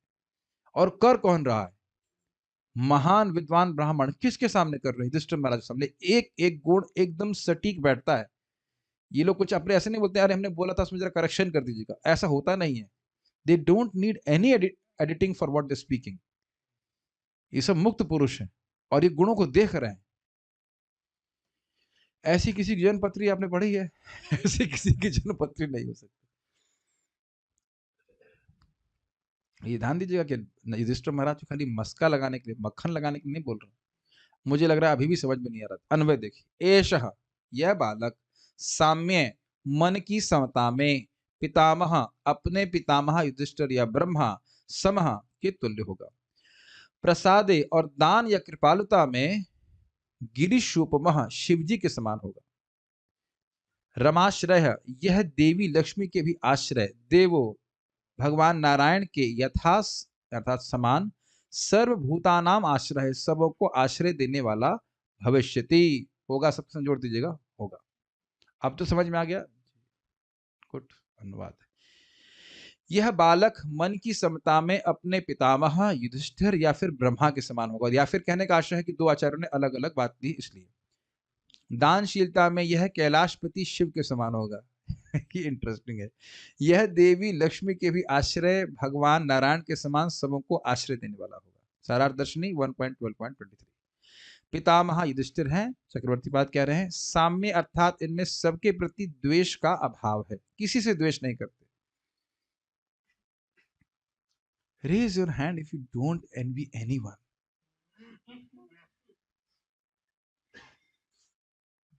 तो फिर आपका नाम का आनंद ही कुछ और होता। डोंट बी डिस, मैं भी हाथ नहीं खड़ा कर रहा हूं। मैं भी हाथ नहीं खड़ा कर रहा हूं। बहुत देखिए, मान लीजिए कोई खराब बर्ताव कर रहा है, उससे भी एनवी नहीं करना। जो अच्छा कर, मतलब मान लो आगे कोई प्रगतिशील है, वो तो चलो नहीं करा, अच्छी बात है, उससे तो भक्त प्रयत्न नहीं करते उतना, लेकिन और तभी तक नहीं करते जब तक वो उनकी फील्ड में ना हो। ठीक है ना। मान लो मैं कहूँ कर्णामृत प्रभु अच्छा खाना बनाते, तो राहुल प्रभु कहेंगे हाँ खा लेंगे, सॉरी रामकृष्ण प्रभु कह देंगे खा लेंगे, कभी कंपटीशन नहीं, हमें कोई कंपटीशन नहीं करना है कि नहीं। लेकिन जो खाना अच्छा बनाता हो उसको बोलो कि सामने वाले भी खाना अच्छा बनाता है, हाँ भक्त है, अच्छा बनाता है, लेकिन बड़ा कठिन हृदय से करना बड़ा मुश्किल होता है। और उस पर भी अगर कोई आपसे खराब बर्ताव करे, फिर खराब बर्ताव सोचिए, छोड़ दीजिए, कृष्ण हॉल में बैठे हैं, कोई उठा दे आपको प्रसाद से, बहुत दुख लगेगा। परमाणु बम फोड़ देंगे। आप सोचेंगे जरूर कि ब्रह्मास्त्र हमारे पास होता तो हम जरूर मंत्र का संधान करके छोड़ देते, ताकि पुलिस भी नहीं पकड़ पाती। है कि नहीं? है नहीं? हाँ, हम लोग कंडीशन सोल, क्या करें। एक बात बहुत अच्छी मुंह से निकल गई मेरे, कि कंडीशन सोल है इसलिए हमारा बिहेवियर प्रेडिक्टेबल है। समझ रहे हैं? बहुत ध्यान से सुनिए। मुझसे कोई द्वेष करेगा तो मैं क्या करूंगा? द्वेष करेंगे। ये बद्धजीव का हिसाब किताब है। लेकिन जो मुक्त जीव हैं, भगवान के भक्त हैं, उनका उनका जो बिहेवियर है वो प्रेडिक्टेबल नहीं है। आप ये नहीं कह सकते कि उनके से कोई द्वेष करेगा तो वैसे ही द्वेष करेंगे, और भगवान भी ऐसे, आप बिल्कुल सेम भगवान भी ऐसे काम करते। अजामिल जैसे व्यक्ति को बचाना चाहिए था क्या? कौन बचाने वाला बताइए? कोई बचाने जाएगा तो उसकी बदनामी होगी। ऐसे वो बोल भी रहे थे, ऐसे व्यक्ति को बचाने आप आए, इतने सुंदर लगते हैं, ऐसे व्यक्ति को बचाने आए आप। है कि नहीं? लेकिन भगवान बहुत, भगवान को आप कभी प्रेडिक्ट नहीं कर सकते। बस इतनी बात है कि भक्ता नाम शम अभिप्सितः, भक्तों को आनंद देने वाले हैं, और कुछ नहीं सोचते भगवान। बाकी वो कैसे कार्य करेंगे वो आप समझ नहीं सकते, क्यों, किस परिस्थिति में किससे क्यों क्या करवा रहे हैं, भक्त को कष्ट क्यों दे रहे हैं, या जो भी कुछ, वो आप कभी नहीं समझ सकेंगे। इतना विश्वास होना चाहिए कि अंततः को भगवान हमारा हित चाहते, रमा, और हम अपना हित जानते भी नहीं है। रमाश्रय अर्थात लक्ष्मी के आश्रय अर्थात नारायण, मोटा मोटी जानते हैं, लेकिन किस किस विशेष परिस्थिति में क्या करना चाहिए वो हमको भूले रहते हैं। तात्पर्य, महाराज युधिष्ठिर तथा जीवों के पितामह ब्रह्मा दोनों ही मन की समता के द्योतक हैं, समदर्शिता। श्रीधर स्वामी के अनुसार पितामह शब्द ब्रह्मा के लिए आया है, किंतु विश्वनाथ चक्रवर्ती के अनुसार पितामह स्वयं महाराज युधिष्ठिर हैं। तो स्पष्ट बात समझ में आ गई यहाँ पे। किंतु दोनों ही तरह से यह उपमा समान रूप से उत्तम है, क्योंकि दोनों ही परमेश्वर के जाने माने प्रतिनिधि हैं। अतएव दोनों को ही जीव के कल्याण कार्य में लगे रहने से मानसिक समता बनाए रखनी होती है। ये बहुत अच्छी बात है, इसको समझने का प्रयास कीजिए। प्रतिनिधि का मतलब क्या है? जैसे भगवान उस जीव का कल्याण करने में उसको, मतलब बेसिकली आपको नियोजित किया गया है कि उस जीव का आध्यात्मिक कल्याण कराओ। ये सीधी बात। क्लियर? तो ब्रह्मा जी तो डायरेक्ट प्रतिनिधि हैं ही भगवान के। क्या सेवा है जरा बताइए उनको? ब्रह्मा जी की सेवा, सृष्टि से क्या अर्थ समझते हैं? ग्रहों की सृष्टि नहीं करते, शरीरों की सृष्टि कर रहे हैं। ये बहुत बड़ी सेवा है। और ये सेवा बड़ी क्यों है? इच्छा के अनुसार, हर जीव की इच्छा के अनुसार। और जीव कितने हैं? हाँ, अब आपको समझ में आ गया कितने कठिन कार्य है। और उसमें मान लो कोई कहे कि मैं बहुत बड़ा असुर बनना चाहता हूँ, मतलब मैं नहीं बनना चाहता हूँ, लेकिन मान लो उसकी इच्छा है, अब उसको नोट करना, अच्छा ये असुर बनना चाहता, ठीक है, उसका असुर का शरीर देना, ये कितना अजीब सा बात है। आप कभी विचार, हम लोग विचार नहीं करते किसी को असुर शरीर देना और जानना कि ये तो अब तबाही करेगा। ये बड़ी दिक्कत की बात है। मुझे याद आ रहा है, आप आगे पढ़ेंगे, तीसरे स्कंद में शिव जी उत्पन्न हुए ब्रह्मा जी से, तो उन्होंने कहा कि आप सृष्टि करिए। तो जो बच्चे पैदा किए वो सब असुर निकले, खतरनाक। तो फिर जो ब्रह्मा जी कैसे करिए, शांत रहिए, आप जाकर तपस्या कीजिए। बड़ा फजीयत है। कुछ असुर पैदा हो गए जो ब्रह्मा जी को खाने के लिए आ गए, जिनको पैदा किया वही आपको खाने आ जा रहे हैं, चलो इन्हीं के डिनर करेंगे भाई। बड़ी दिक्कत है। और फिर भी ब्रह्मा जी करते हैं और हर दिन करते हैं। ये बहुत बड़ी बात है। सोचो कोई मान लीजिए यहाँ कहे भाई शादी कर लो, शादी कर लिया, उसके बाद 2 बच्चे पैदा करो, वो बच्चे आप ही खाने के लिए आते तो फिर शादी करेगा, कह रहे अरे भाई इट्स नॉट शॉकिंग? जिसको शरीर दिया अब उसके प्रति भी नेगेटिव भावना नहीं, भागे उसके बाद ब्रह्मा जी। तो फिर किसने रक्षा किया मैं भूल रहा हूँ, लेकिन कुछ तो हुआ था। हैवी टास्क है ना। तो ये सब चीजें हैं, तो ये समझ में आ गया ब्रह्मा जी कैसे क्षमता रखते हैं। और युधिष्ठिर महाराज तो जो राज्य कर रहे थे उसमें तो किसी से द्वेष करते ही नहीं थे, सबसे प्रेम करते थे, ये बात। अब बहुत सुंदर यहाँ पे ब्रह्मा जी का फोटो है और युधिष्ठिर महाराज का भी।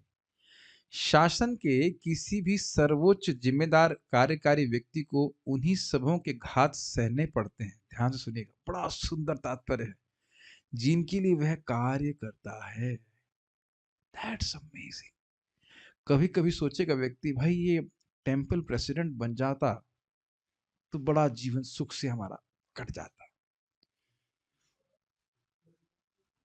मुझको एनीवेज, कभी कभी लोग बोल देते हैं सब टेम्पल प्रेसिडेंट ना बन जाए। हमने कहा भाई शाप ही देना है तो अभी क्यों दे रहे हो, बाद में देते। बहुत कठिन है। मैं तो पंचोकड़ प्रभु को कई बार बोलता कि आप भाग भी तो नहीं सकते। कोई समस्या है तो मैं क्या बोलूंगा, भाई सनक सनातन प्रभु डील करेंगे। सनक सनातन प्रभु बोलेंगे नहीं पंचोकड़ प्रभु डील करेंगे, वो कैसे, वो कहाँ भागेंगे, उनको सुनना ही पड़ेगा। हम तो जो भी, हम तो सब बाईपास कर देते भाई, ये कठिनाई, हाँ वो ऊपर वाले से बात कीजिए, हम तो कुछ नहीं कर सकते। बहुत बड़ा, कितनी बड़ी बात है ना। और यहाँ पे भी आप देख रहे हैं कि प्राइम मिनिस्टर भी हो, चाहे कितना अच्छा कार्य करे अपनी समझ से, कुछ ना कुछ लोग निंदा करते ही हैं। कुछ लोग तो ऑब्जेक्शन इसलिए करते हैं क्योंकि अपोजिंग पार्टी में है। यद्यपि सही है, लेकिन क्योंकि अपोजिंग पार्टी में है इसलिए अपोजिशन करना है। अपोजिशन कोई तो कर रहा है, किसी को तो करना है, तो कुछ तो गलती निकालनी है, हम तो करना ही ऐसे करके। ये बड़ा, इसके लिए कितना सहिष्णु होना पड़ेगा ना व्यक्ति को। आप जिनके अच्छे के लिए कार्य कर रहे हैं वही बीमारी, वही मतलब गलती कर रहे हैं, वह गलती नहीं, वही गलती निकाल रहे हैं, उसको उदाहरण दे रहे हैं। देखिए ब्रह्मा जी की आलोचना गोपियों तक नहीं करी है। अब आदमी सोचता है वैष्णव की सेवा करें तो हमको आशीर्वाद मिलेगा, है कि नहीं। अब गोपियां ही रिजेक्ट कर रही हैं तो क्या कहा जाए बताइए, है कि नहीं। जो भगवान के महानतम पूर्ण भक्त हैं, गोपियां, वैसे तो कारण अलग है लेकिन फिर भी ब्रह्म, ये गोपियां ब्रह्मा जी के कार्य से असंतुष्ट थी, क्योंकि इस ब्रह्मांड विशेष के सृष्टा रूप में उन्होंने पलकें बनाई, जिनके कारण भगवान कृष्ण का दर्शन करने में उन्हें बाधा पहुंचती थी। वे क्षण भर भी पलक झपकाना पसंद नहीं करती थी, क्योंकि इससे उनके परम प्रिय भगवान का दर्शन रुक जाता था। अब आप कहेंगे भाई ब्रह्मा जी की क्या गलती? कोई गलती नहीं है। पलक ना हो और पलक इनवॉलंटरी ना झपके तो मैंने आंखें खराब हो जाएंगी। तो ब्रह्मा जी क्या गलती है बताओ? कोई गलती नहीं है। लेकिन उसमें भी गलती निकाल दी गई, कोई गलती नहीं है कि नहीं। इतना अच्छा सिस्टम बना रखा है कि बिना सोचे समझे भी हमारी पलक झपकती रहती तो हमारा आंखें का रक्षा हो जाती। लेकिन गलती ढूंढ ली उन्होंने। और क्या शब्द है, जड़ उदित। अगर हमको कहे तुम एकदम जड़ हो, भाई बहुत बुरा लगेगा। जड़ मतलब समझना, पत्थर की तरह बुद्धू, एकदम बुद्धू तो नहीं, मतलब तुम्हारे कोई चेतना ही नहीं है क्या इस तरह से? और एक कोई बोल दे, हम तो खैर से बोल रहे हैं तो हम लोग अजीब सा लग रहा हुआ है कि नहीं, और अगर ऐसे कुछ वाकई इंटेंशनली पूरे भाव से बोले तो कितना बुरा लगेगा। और फिर उसको वो लोग गाएं, जड़ऊ दीक्षता पक्ष्मकृदृशा, उसके बाद गाया जा रहा है हे भगवान ओ नो। और आप प्रसिद्ध व्यक्ति भी हैं ब्रह्मा जी, ऐसे भी नहीं कि आप प्रसिद्ध व्यक्ति है, खूब महीना महीना भर हर साल कार्तिक में गा रहा है, दुनिया के सब लोग गा रहे हैं, भागवत में छाप दिया गया। अरे तो कितना दुख लगेगा बताइए। मेरी तो बात विरोध में ही बोल रहा हूँ, लेकिन इस प्रकार से गोपियों ने तो प्रेम के कारण बोला था कि पलक झपकने को भी सहन नहीं कर सकते। प्रभुपाद जी बड़ा स्वीट तात्पर्य लिख रहे हैं कि ब्रह्मा जी को जब सहना पड़ रहा है तो हम क्या है। तो कोई भी लीडरशिप पोजीशन आप लेंगे, एक उसमें कुछ ना कुछ गलती लोग निकालेंगे जरूर।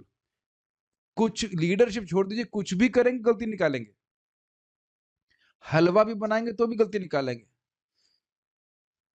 मतलब एग्जाम्पल दे रहा हूँ, कोई कहेगा इतना पैसा क्यों खर्च किया, अरे कुछ भी, अगर दुनिया की आप हिसाब से सोचने लगे, चलने लगे, ये क्या कहेगा वो क्या कहेगा, आप जिंदगी में कुछ नहीं कर पाएंगे। क्या हम गलत कह रहे हैं? जिंदगी में आपने कोई काम किया है अच्छा, जो हमने इन सेंस किया ही होगा कि ये काम हमने सफलता प्राप्त कर ली। अब आप दुनिया के बारे में सोचते रहेंगे तो हर व्यक्ति के दो मत होंगे उसमें। ये क्लासरूम के लिए भी मुझे विरुद्ध मत जाना पड़ा था, ये क्या करेंगे, यहाँ कोई आएगा नहीं, कुछ होगा नहीं, क्या जरूरत है करने, ये बोला करना, यस यस यस यस, अरे इसको रिवेयर करो, सामान उधर रखो, करते चले जाओ करते चले जाओ। ये दरवाजा निकालने में भी कितने विरुद्ध मत थे। लोहे का दरवाजा क्या दिक्कत है, दरवाजा तो लकड़ी का दरवाजा की क्या जरूरत है, लोहा है लगाना तो ढम ढम आवाज आती रहती थी, हाँ हाँ हाँ हाँ हाँ। और जब वाकई दरवाजा लगाने की बात आई तो दरवाजा पड़ा हुआ था, मंदिर में उठा के लगाना था, बस स्पॉन्सर भी नहीं कराना पड़ा। ये मैं बारंबार बोल रहा हूँ, भगवान ने एक, बाकी तो बहुत दुर्गुण दिए हैं, एक अच्छे गुण दिया कि मैं सुनता नहीं, जो पब्लिक ओपिनियन की नहीं सुनता। मैं एक बार मंदिर में क्लास दिया, अगले दिन दूसरे में क्लास दिया, वो कुछ वैसे बोल रहे थे। कुछ लोग हैं जो कमेंट्री से बोलते हैं ये है वो है फलान ढिमकाना। हमने कहा आपके बोलने की बात भी मैं बोलूंगा, उनको नहीं बोला, मतलब उनको मुझे कोई बता रहा था, मैं बोला कहाँ बोला है प्रभुपाद जी, ने कहा देखो 1.1.1 की टीका के तात्पर्य में पहले बोला है, जो गंभीर छात्र है वह पूर्ववर्ती आचार्यों की टीका को पढ़ेगा। अब आप प्रभुपाद से ऊपर है, आप कह रहे हो कि प्रभुपाद जी की बुक्स पढ़ना चाहिए लेकिन फॉलो कभी नहीं करना चाहिए, कभी नहीं करना फॉलो, जो लिखा है वो कभी फॉलो नहीं करना चाहिए। So become independently thoughtful. जनता के बारे में सोचते रहेंगे तो जनता, पहली बार जनता कुछ सोचती नहीं, जनता आपके बारे में कुछ भी नहीं सोचेगी, हम मार के खत्म हो जाएंगे। तो ये चलता ही रहेगा, चाहे लीडरशिप पे हो या नहीं हो, आप जनता के बारे में सोचते रहेंगे तो आप हम खत्म हो जाएंगे। शास्त्र को सुनना है, तो आचार्यों की बात सुननी है, प्रभुपाद जी की बात सुननी, उसकी प्रगति करनी। श्रील प्रभुपाद जी का बहुत सुंदर लेक्चर मैं अपने घर में सुन रहा था एक दिन, कि यदि आप भगवत गीता भागवत का प्रवचन करेंगे then people will respect you. तब मुझे विश्वास तो था, अब मैं देख रहा हूँ कि केवल हम क्या कर रहे हैं, भगवान के बारे में बातें तो कर रहे हैं, कितना सम्मान प्राप्त होता है। कुछ लोग या सम्मान करते हैं, प्राय जो लोग सुनते हैं अपने जीवन में आलोक अनुभव करते हैं। हम तो अपना कुछ बोल नहीं रहे हैं, भगवान की ही बात बोल रहे हैं, कितना लोग लाभ प्राप्त करते हैं। तो इधर ही दिमाग लगाना चाहिए, समझ रहे हैं, कुछ भी करेंगे तो निंदा होगी, तो क्यों ना हम वो कार्य करें सिर्फ आचार्य गण प्रसन्न होंगे, मेक सेंस। वो तो प्रसन्न हो रहे हैं ना कि हम भगवान की बात बोल रहे हैं, बाकी लोग अप्रसन्न भी हो तो क्या फर्क पड़ रहा है। और मान लो प्रसन्न हो जाएंगे तो कर क्या लेंगे, ये जरा बता दीजिए। महाराज का बहुत सुंदर शब्द है, भगवान को प्रसन्न नहीं किए और जगत में सबको प्रसन्न कर लिया तो वो कर क्या लेंगे, मरोगे तो जिला देंगे। बहुत अच्छे स्टेटमेंट्स हैं, ये बहुत बढ़िया शिक्षा प्राप्त हो रही है यहाँ से। अतएव अन्यों के विषय में क्या कहा जाए, जो किसी भी उत्तरदायी व्यक्ति के हर कार्य की आलोचना करते रहते हैं। कुछ भी कीजिए आप आलोचना, प्रभुपाद जी तात्पर्य में कहां कहां नहीं लिखते बताइए, कि कुछ लोगों ने उनके कहां कहां आलोचना करी, सन्यासी है तो शादी क्यों करा रहा है, समुद्र क्यों लांग गया, ऐसे ऐसे करके, है ना।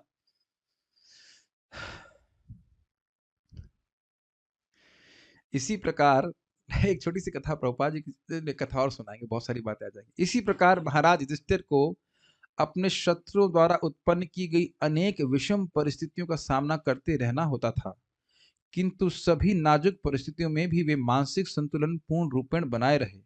अतः मानसिक समता बनाए रखने में दोनों पितामहों का उदाहरण अत्यंत उपयुक्त है। थोड़ा एक बात समझिए, ब्रह्मा जी की बात समझ में आ गया कि निंदा सहन कर लेना, और दूसरी तरफ आप देखिए युधिष्ठिर महाराज का पता है, एक महाभारत आप पढ़ेंगे, वो जो कंडेंस में बता रहे थे, युधिष्ठिर महाराज कहते हैं कितना अच्छा है, हम जंगल में रह रहे हैं, हम ऋषियों का संग कर रहे हैं, हमें कृष्ण कथा सुनने को मिल रही है, तो कोई दुख नहीं। अच्छा उधर छोड़िए, आपको पता है हम लोग उस कथा को ध्यान नहीं दिए थे, जब ये लोग जंगल में थे तो ये दुर्योधन इन लोग को चिढ़ाने के लिए, इनको दुख देने के लिए कैंप लगाया, खूब खा पी रहा था, और युधिष्ठिर महाराज को कुछ नहीं हुआ उससे, कोई दिक्कत नहीं हुई। एक तो साम्यता हुई कि नहीं, कोई द्वेष नहीं हो रहा है कि हम यहाँ राजा होते हुए भी हम जंगल में पड़े हैं और ये हमारी ही संपत्ति भोग रहा है, ये नहीं।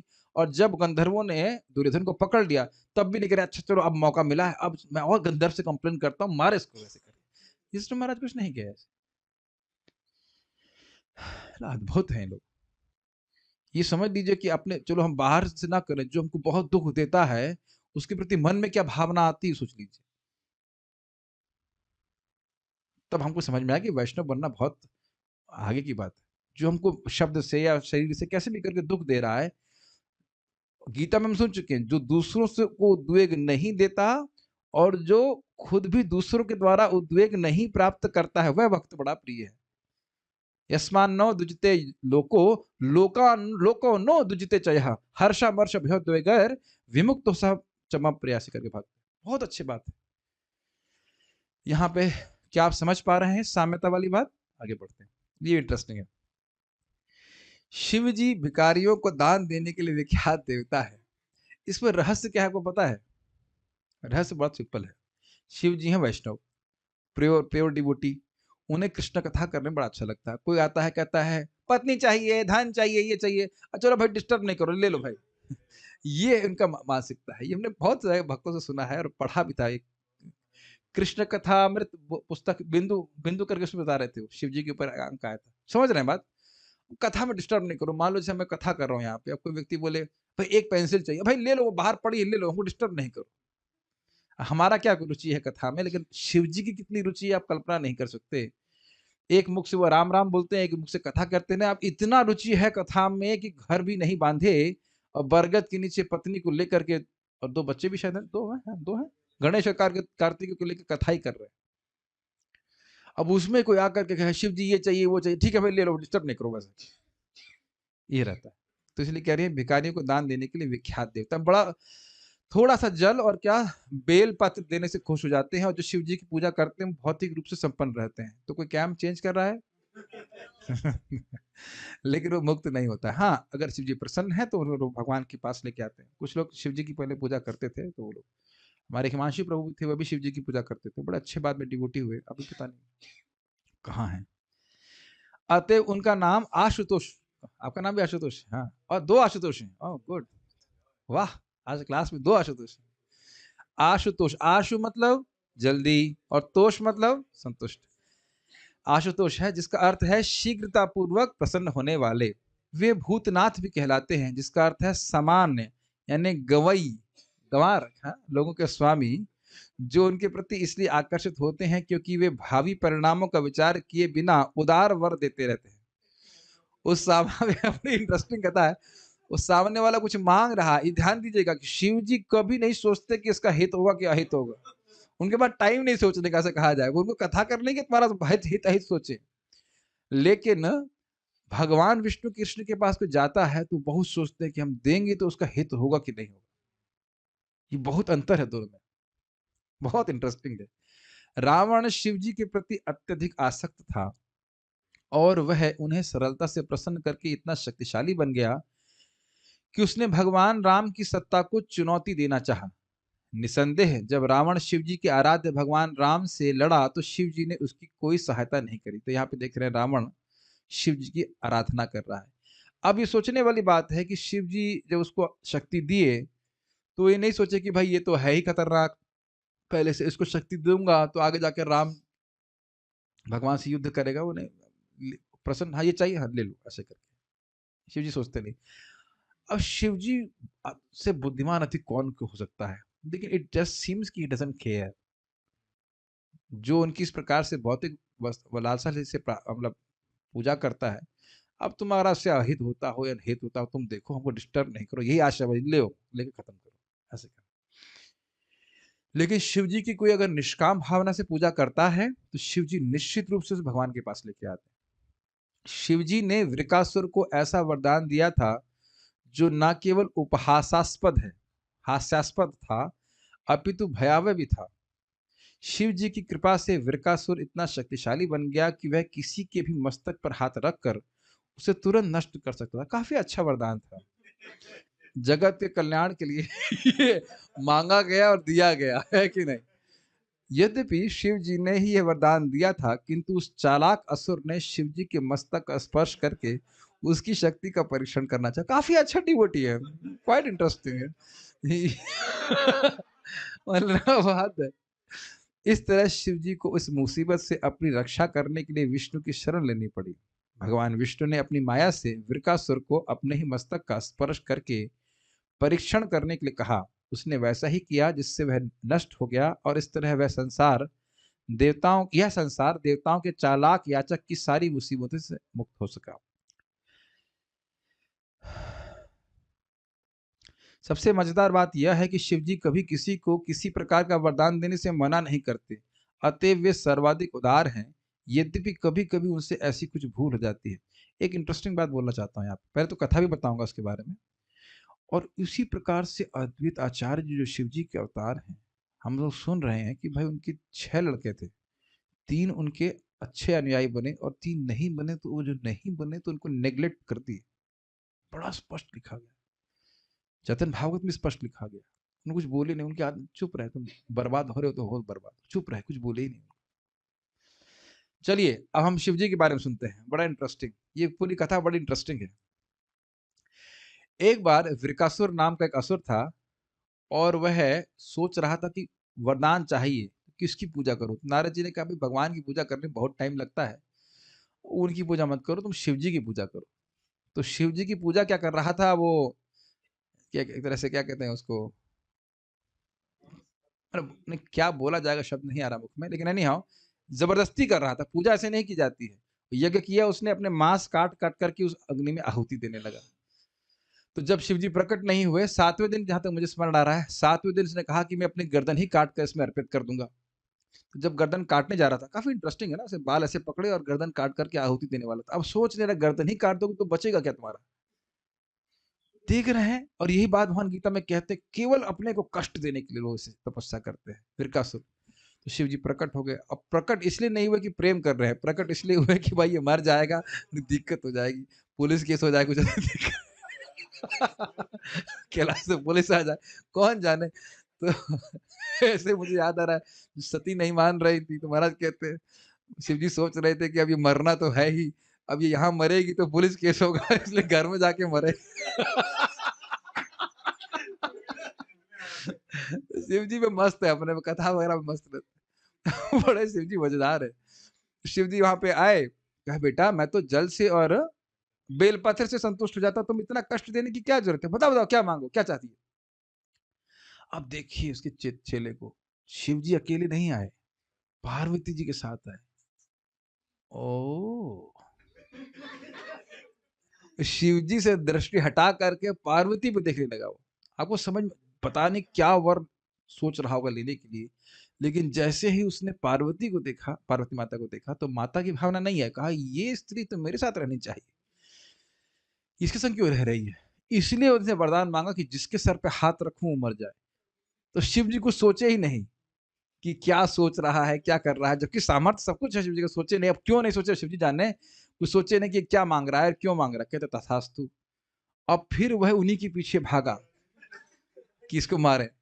तो देख रहे हैं कि अब आप देख रहे हैं कि वरदान दे दिए, लेकिन क्या नहीं दिए, जरा बताइए क्या नहीं दिए। बुद्धि, सद्बुद्धि नहीं दी, बुद्धि वैसे ही ठस रही उसकी। तो शर्म नहीं आई कि भाई जिसने हमको वरदान दिया, हमारी बेसिकली जान बचा ली, उसी को मारने चल रहे हो। किसी भी वैष्णु उपासक ने आज तक ऐसा कभी नहीं किया है। ऐसा कभी नहीं हुआ कि विष्णु उपासना कर रहा हो और उसका बुद्धि ठीक नहीं हुई। बहुत बड़ा अंतर देखना चाहिए, बहुत बड़ा अंतर है। मैं फिर एम्फेसाइज कर रहा हूं, देवता देते तो बहुत कम है, पहली बात ये, और बुद्धि कभी नहीं देते ठीक से। और भगवान देते बहुत ज्यादा हैं और बुद्धि भी देते हैं। सुदामा को दिए ताकि उसकी बुद्धि खराब हो गई, ताकि अब मैं होटल में खाऊंगा, वो जो कुछ उसको प्राप्त हुआ वो भगवान का ही आशीर्वाद प्राप्त मान करके उन्हीं को समर्पित करते उसने उसको इस्तेमाल किया। ये बहुत बड़ा अंतर है, ये बहुत बड़ी शिक्षा प्राप्त होती है। भगवान निर्गुण हैं, कृष्ण विष्णु, और जो उनकी उपासना कर रहा है वह निर्गुण हो जाएगा, ये समझ लीजिएगा। 10.88 को आप पढ़िएगा अध्याय में, बहुत अच्छे ही विरकासुर की बात वहां पे आई। और शिव जी की उपासना जिस प्रकार से देवता मान के जो कर रहा है वो कभी इस प्रकार से नहीं शुद्ध होता है। शिव जी भागे और भस्मासुर भी भाग रहा था उनके पीछे, भस्मासुर कहिए विरकासुर भाग रहा था। कथा बड़ी इंटरेस्टिंग है। तो रास्ते में भगवान विष्णु एक ब्राह्मण बालक की तरह है और शिव जी थोड़ा तेजी से आगे भाग गए, अरे ऐसे करके हाँप रहा था। तो बड़े प्रेम से बोले, हे शकुनी नंदन, शकुनी उनके बाप का नाम था विरकासुर। तो उनको लगा अरे मेरे पिताजी को जानते हैं, लगता है हमारे परिवार के हैं, कुछ जानते हैं ऐसे करके। तो बोले आप अपने शरीर को इतना कष्ट क्यों दे रहे हैं? तो वहां समझाया गया है कि प्रभुपाद अपने कृष्ण बुक में लिखते हैं कि अगर असुरों को बोलो कि शरीर को कष्ट मत दो और शरीर के लिए कुछ अच्छा बोले कि भाई ये करिए वो करिए अच्छा हो जाएगा, तुरंत सुनने के लिए तैयार होता है। अच्छा शरीर के लिए क्या अच्छा होगा जरा बताइए। तो उसके बाद वहां कहे कि अ, भगवान विष्णु ब्राह्मण के देखिए अब आप पता नहीं कैसे उनकी बात मान गए। अब देखिए जब से वो दक्ष का शाप लगा उसका कोई वरदान चलता उलता नहीं है।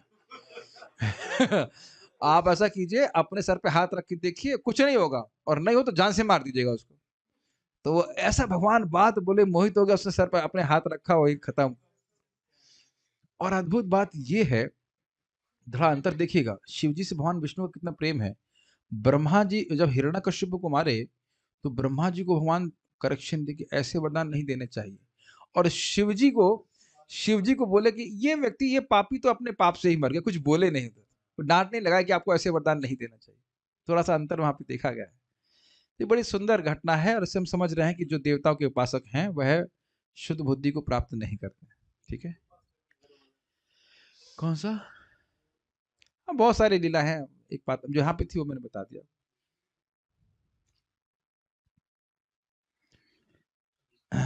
सबसे मजेदार बात यह है कि शिव जी कभी किसी को किसी प्रकार का वरदान देने से मना नहीं करते। इसका एक लाभ भी उठा सकते हैं।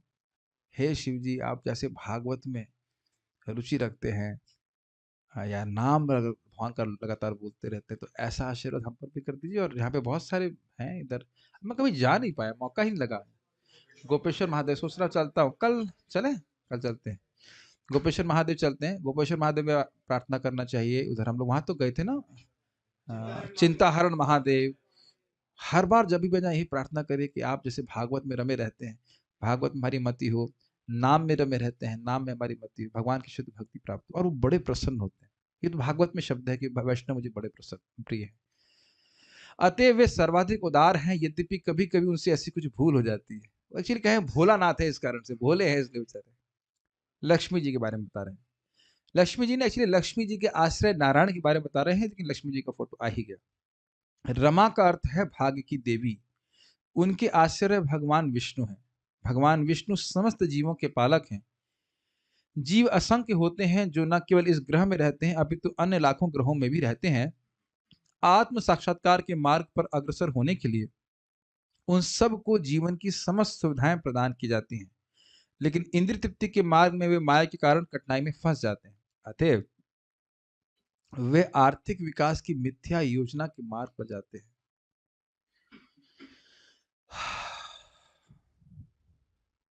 बहुत अच्छी बात है। ऐसा आर्थिक विकास कभी सफल नहीं होता, क्योंकि ये भ्रामक है। ये लोग सदैव भ्रामक लक्ष्मी देवी के पीछे पीछे लगे रहते हैं, लेकिन ये लोग यह नहीं जानते कि लक्ष्मी देवी केवल विष्णु के संरक्षण में ही रह सकती हैं। इतनी बात मैं 100% कन्विंस्ड हूं, अनुभव से भी कह रहा हूं, कि यदि हम श्रीमद् भागवतम का नियमित रूप से श्रवण करते रहेंगे तो इस प्रकार के इल्यूजन से बाहर आना तो अवश्यम भावी है। अर्थ समझते ना, अवश्यम भावी। आत्मा का धन से क्या संबंध है, पहले ये देख लीजिए स्वरूपतः। और उसमें भी इकट्ठा करते जाना, इकट्ठा करते जाना, इकट्ठा करते जाना, सब छोड़ देने के लिए ये क्या घोर अज्ञान नहीं है? एकदम घोर अज्ञान है कि नहीं? और मानव जीवन का जो सबसे बहुमूल्य समय, मान के चलिए वही 16-17 साल जो हमारा दिमाग चलने लगता है, 5 साल तक तो कोई भक्ति कर नहीं रहा है, तो मान के उससे लेकर के लेट से 45 50 55 तक तो चलता ही दिमाग। वो समय तो कम से कम भक्ति के लिए लगाना चाहिए, और उसको हम केवल पैसा कमाने में लगा दें। प्रभुपा जी कई बार बात बोले हैं और आपने सुना भी होगा, खाएंगे तो 2 ही रोटी ना, 2 रोटी नहीं खा रहे हो, चलो 6 रोटी खा ले। और ये भी आप देखिएगा, जो कर्मी लोग भी होते हैं ना, उनका भी खाने में रुचि समाप्त होने लगती है। 45 के बाद ज्यादा कुछ खाया पिया जाता नहीं है, तो जो जो इकट्ठा किया उसको भोग भी तो नहीं पा रहे हैं, सामर्थ्य भी तो नहीं रह रहा है ना। और फिर सब छोड़कर एक झटके में अब चले जाइए कहीं पे। तो बारंबार जब मैं ये बात बोलूंगा ना, तो लोग बोलेंगे जीने कमाने के लिए तो खाना था ना, तो ये बताइए कि जीना किस लिए? ये प्रश्न कोई कर नहीं रहा है। It's not very striking? अब पता नहीं कन्विंस है कि नहीं है लोग, लेकिन जी किस लिए, जीना जिए क्यों, ये बताइए। आप सुन चुके हो, जीना है तत्व जिज्ञासा के लिए, याद आ रहा है आपको? जीवस तत्व जिज्ञासा न यह कर्म भी। इस जगत में कर्म करने का और कोई उद्देश्य नहीं होना चाहिए। भगवान के बारे में हम लोग तो ब्रह्म के बारे में नहीं करते जिज्ञासा, कोई इतनी आवश्यक भी नहीं हमारे लिए, लेकिन ब्रह्मेति परमात्मेति भगवान इति शब्द तत्श्रद्धान मनयो ज्ञान वैराग्य युक्तया पश्यन्ति आत्मानि चात्मानम भक्त्या श्रुत ग्रहित है। तो वहां जीव गोस्वामी इस बात को बोलते हैं कि ये शब्द, ये जो है ना भक्त्या श्रुत ग्रहित है, ये बहुत महत्वपूर्ण है। क्यों? बहुत प्रचुर मात्रा में श्रवण करेंगे तो बात समझ में आएंगी, तब ये अनुभूति प्राप्त होगी। तो श्रवण कीर्तन के लिए एकदम स्पष्ट भागवत बोलो, श्रवण कीर्तन में अपने जीवन को निमग्न करना है। और मनु महाराज ने किया है, युधिष्ठिर महाराज ने किया। आप जरा देखिए उनका जीवन। भगवान श्री राम 12-12 बजे तक कथा सुनते थे विश्वामित्र के पास। ये सब बातें तो पढ़े होंगे रामायण में, सुना होगा। तो देखने का सामर्थ्य हमारे अंदर होना चाहिए कि हमारा जीवन कैसे जा रहा है बिना कथा श्रवण किए। और दुनिया, फिर अगेन दुनिया की बात मत करिए, दुनिया तो पागलों की तरह व्यर्थ जीवन व्यर्थ कर रही है, वेस्ट कर रही है। हमें तो समझना चाहिए ना कि अधिक से अधिक भगवान के बारे में जप कर सकें, पढ़ सकें, श्रवण कर सकें, डायरेक्ट डिवोशनल सर्विस, स्वरूप सिद्ध भक्ति में लग सकें, उसी से हमारे भाग्य का निर्माण होगा। अन्य लोगों को देख करके नहीं करना चाहिए। तो स्वाभाविक सी बात है, कुछ तो नौकरी करनी पड़ेगी, कुछ धन आपको चाहिए, लेकिन कुछ ही चाहिए, ज्यादा नहीं चाहिए, है कि नहीं? और कभी कभी कुछ कम में रह करके देख लेना चाहिए कि हमें क्या इतने भी हम जी लेंगे, कुछ कम में। Is it not? आप लोग एक्सपेरिमेंट कभी कर लीजिएगा, हम रोज के लिए नहीं करें, आप दोनों को ही बोल रहा हूँ, सभी को बोल रहा हूँ। जैसी नींद बेड पे आती थी, बहुत बढ़िया वाले पे, सेम वैसी नींद लोहे के बेड पे भी आती। मैं खुद उदाहरण हूँ उसका। कोई दिक्कत, बहुत दिक्कत होती उसे उठने मेरे को। 3:30 बजे भी कम से कम 3:30 अलार्म बजेगा, उसके बाद व्यक्ति उठता है। लोहे की बेड पे नींद अच्छी आती है ना, प्रमाण है। और वो भी ना करें, जमीन पे आप बिछा लीजिए, गद्दा, सो जाएंगे, तब भी उतनी ही दिक्कत होगी मंगल आरती में उठने में, जितना कि आप सोने के बेड पे सो रहे हो। ये बात लौकिक लग रही है, लेकिन it just can waste so much of our time. छोड़ना नहीं चाहिए इस बात को। प्रभुपाद जी प्रचार कर ही देते हैं बीच में जो मौका मिल रहा है, बहुत अच्छा बात बोल रहे हैं प्रभुपाद जी। तो कह रहे हम बात यहाँ पे कर रहे थे कि जैसे भगवान विष्णु सभी जीवों के आश्रय, सभी को भोग की सुविधा भी प्रदान की है और आत्म साक्षात्कार की भी पूर्ण सुविधा प्रदान किए हैं, तो उसी प्रकार से परीक्षित महाराज उनको भौतिक सुख सुविधा भी प्रदान की ताकि वह जीवन का स्वस्थ रह सके, लेकिन मुख्य जो प्रयोजन था आत्म साक्षात्कार, उससे उनको भटकने नहीं दिया। ये कहने का आशय। केवल खाने पीने की व्यवस्था करी, ये नहीं बात होगी, यह भी व्यवस्था करी कि वे आध्यात्मिक रूप से प्रगति कर सकें। ये बातें कुछ हजम नहीं होती हैं, लेकिन भरत महाराज के राज्य में एक सामान्य व्यक्ति भी मुक्ति भी नहीं चाहता था। आप 5वें स्कंद में देखिएगा। और आप लोग ऐसा, हम लोग माइनॉरिटी में हैं। आप लोग बाहर जाइए, आप लोग दिल्ली में या और कहीं जाके देखिए, नोएडा वगैरह में देखिए, लोग कैसे अंधकार में जी रहे हैं।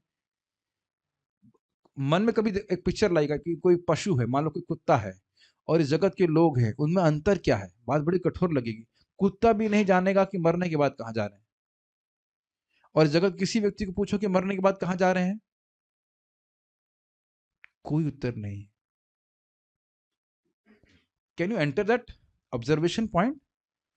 बहुत स्ट्राइकिंग है ये बात, बहुत स्ट्राइकिंग है। ये बातें देखिए मैं खाली प्रवचन में बोलने के लिए नहीं बोलता हूँ, कई बार मैं इसको सोचा करता हूँ कि देखो भाई जैसे जानवर को कुछ नहीं पता है कि मरने के बाद वो कहाँ जाएगा, कोई ऐसा कर्म नहीं समझ रहा, उसकी तो खैर प्रकृति के नियमों के साथ उत्तरोत्तर प्रगति होगी, लेकिन इंसान कहाँ जाके पहुंचेगा, आज मर गया तो कल किस शरीर में जाएगा उसका कुछ भी जानकारी नहीं है। और बुरा मत मानिए, अगर ऐसा कोई व्यक्ति आपको काउंसिल कर रहा है तो उसकी काउंसिल सुनने वाला व्यक्ति कितना बुद्धिमान है आप सोच लीजिए। मेरी बातें समझ में आ रही हैं? क्या कर रहे हो तुम ये भक्ति, क्या मिल जाएगा ऐसे तुमको, भाव भाव भाव भाव, ऐसी आवाज आपको सुना ही पड़ना, जैसे कोई भाव भाव भाव करे तो क्या मंगल आरती नहीं जाएंगे आप? क्यों भाई, यहाँ से जा रहे हैं मंगल आरती, दो चार कुत्ते वो भौंकने लग जाएंगे तो क्या कि हाँ ये तो भौंक रहे हैं तो हमको मंगल आरती नहीं जाना चाहिए, है कि नहीं? मैं बातें बार बार बोला करता हूँ क्योंकि मैं देख रहा हूँ कि भक्त लोग निरुत्साहित हो जाते हैं, जो घर में भी रह रहे हैं कि कुछ दो चार लोगों ने बोल दिया कि भक्ति क्या कर रहे हो, ये नहीं तो बंद हो जाए। दे हैव नो नॉलेज, जैसे प्रपात बोले बस पैसे के पीछे भागो, भागते भागते माधा वो एक हमारे प्रेम कृष्ण प्रभु वीडियो आप भेजते ना, ये व्यक्ति भाग रहा है पैसे के पीछे, भाग रहा है भाग रहा है भाग रहा है, भागते भागते कंकाल बन गया, उसके बाद कब्रों में चला गया। यही करने के लिए हमें जन्म मिला है। ये तो सत्य बात है ना कि हम लोग शरीर नहीं है, कि उसमें भी कोई विरोध है? जब प्रत्यक्ष देख रहे हो कि कंकाल नहीं है जो अंदर बना हुआ है ना, यहाँ पे कंकाल हड्डी दिख रही है ना, मलमूत्र भरा हुआ शरीर में क्या इसे यही हम है? इतना तो बुद्धि लगानी चाहिए, जब ये बात सत्य है तो यह भी सत्य है कि भगवान है। और आप इतना सुंदर बात में, जैसे आज दोपहर में से उठा, अरे भाई कृष्ण का गुणगान कर रहे हैं तो कहीं कृष्ण दूर है क्या? हृदय में तो बैठे हुए हैं। उनके भक्तों का गुणगान कर रहे हैं तो कोई दूर है कि वो तो यही बैठे हैं, और भक्तों की निंदा कर रहे हैं तो कोई दूर बैठे, वही देख रहे हैं ना, सब कुछ देख रहे हैं कि हम क्या कर रहे हैं। आप जब कर रहे हो तो देख रहे हैं, भागवत में बैठे हुए हैं तो देख रहे हैं, सब कुछ देख रहे हैं।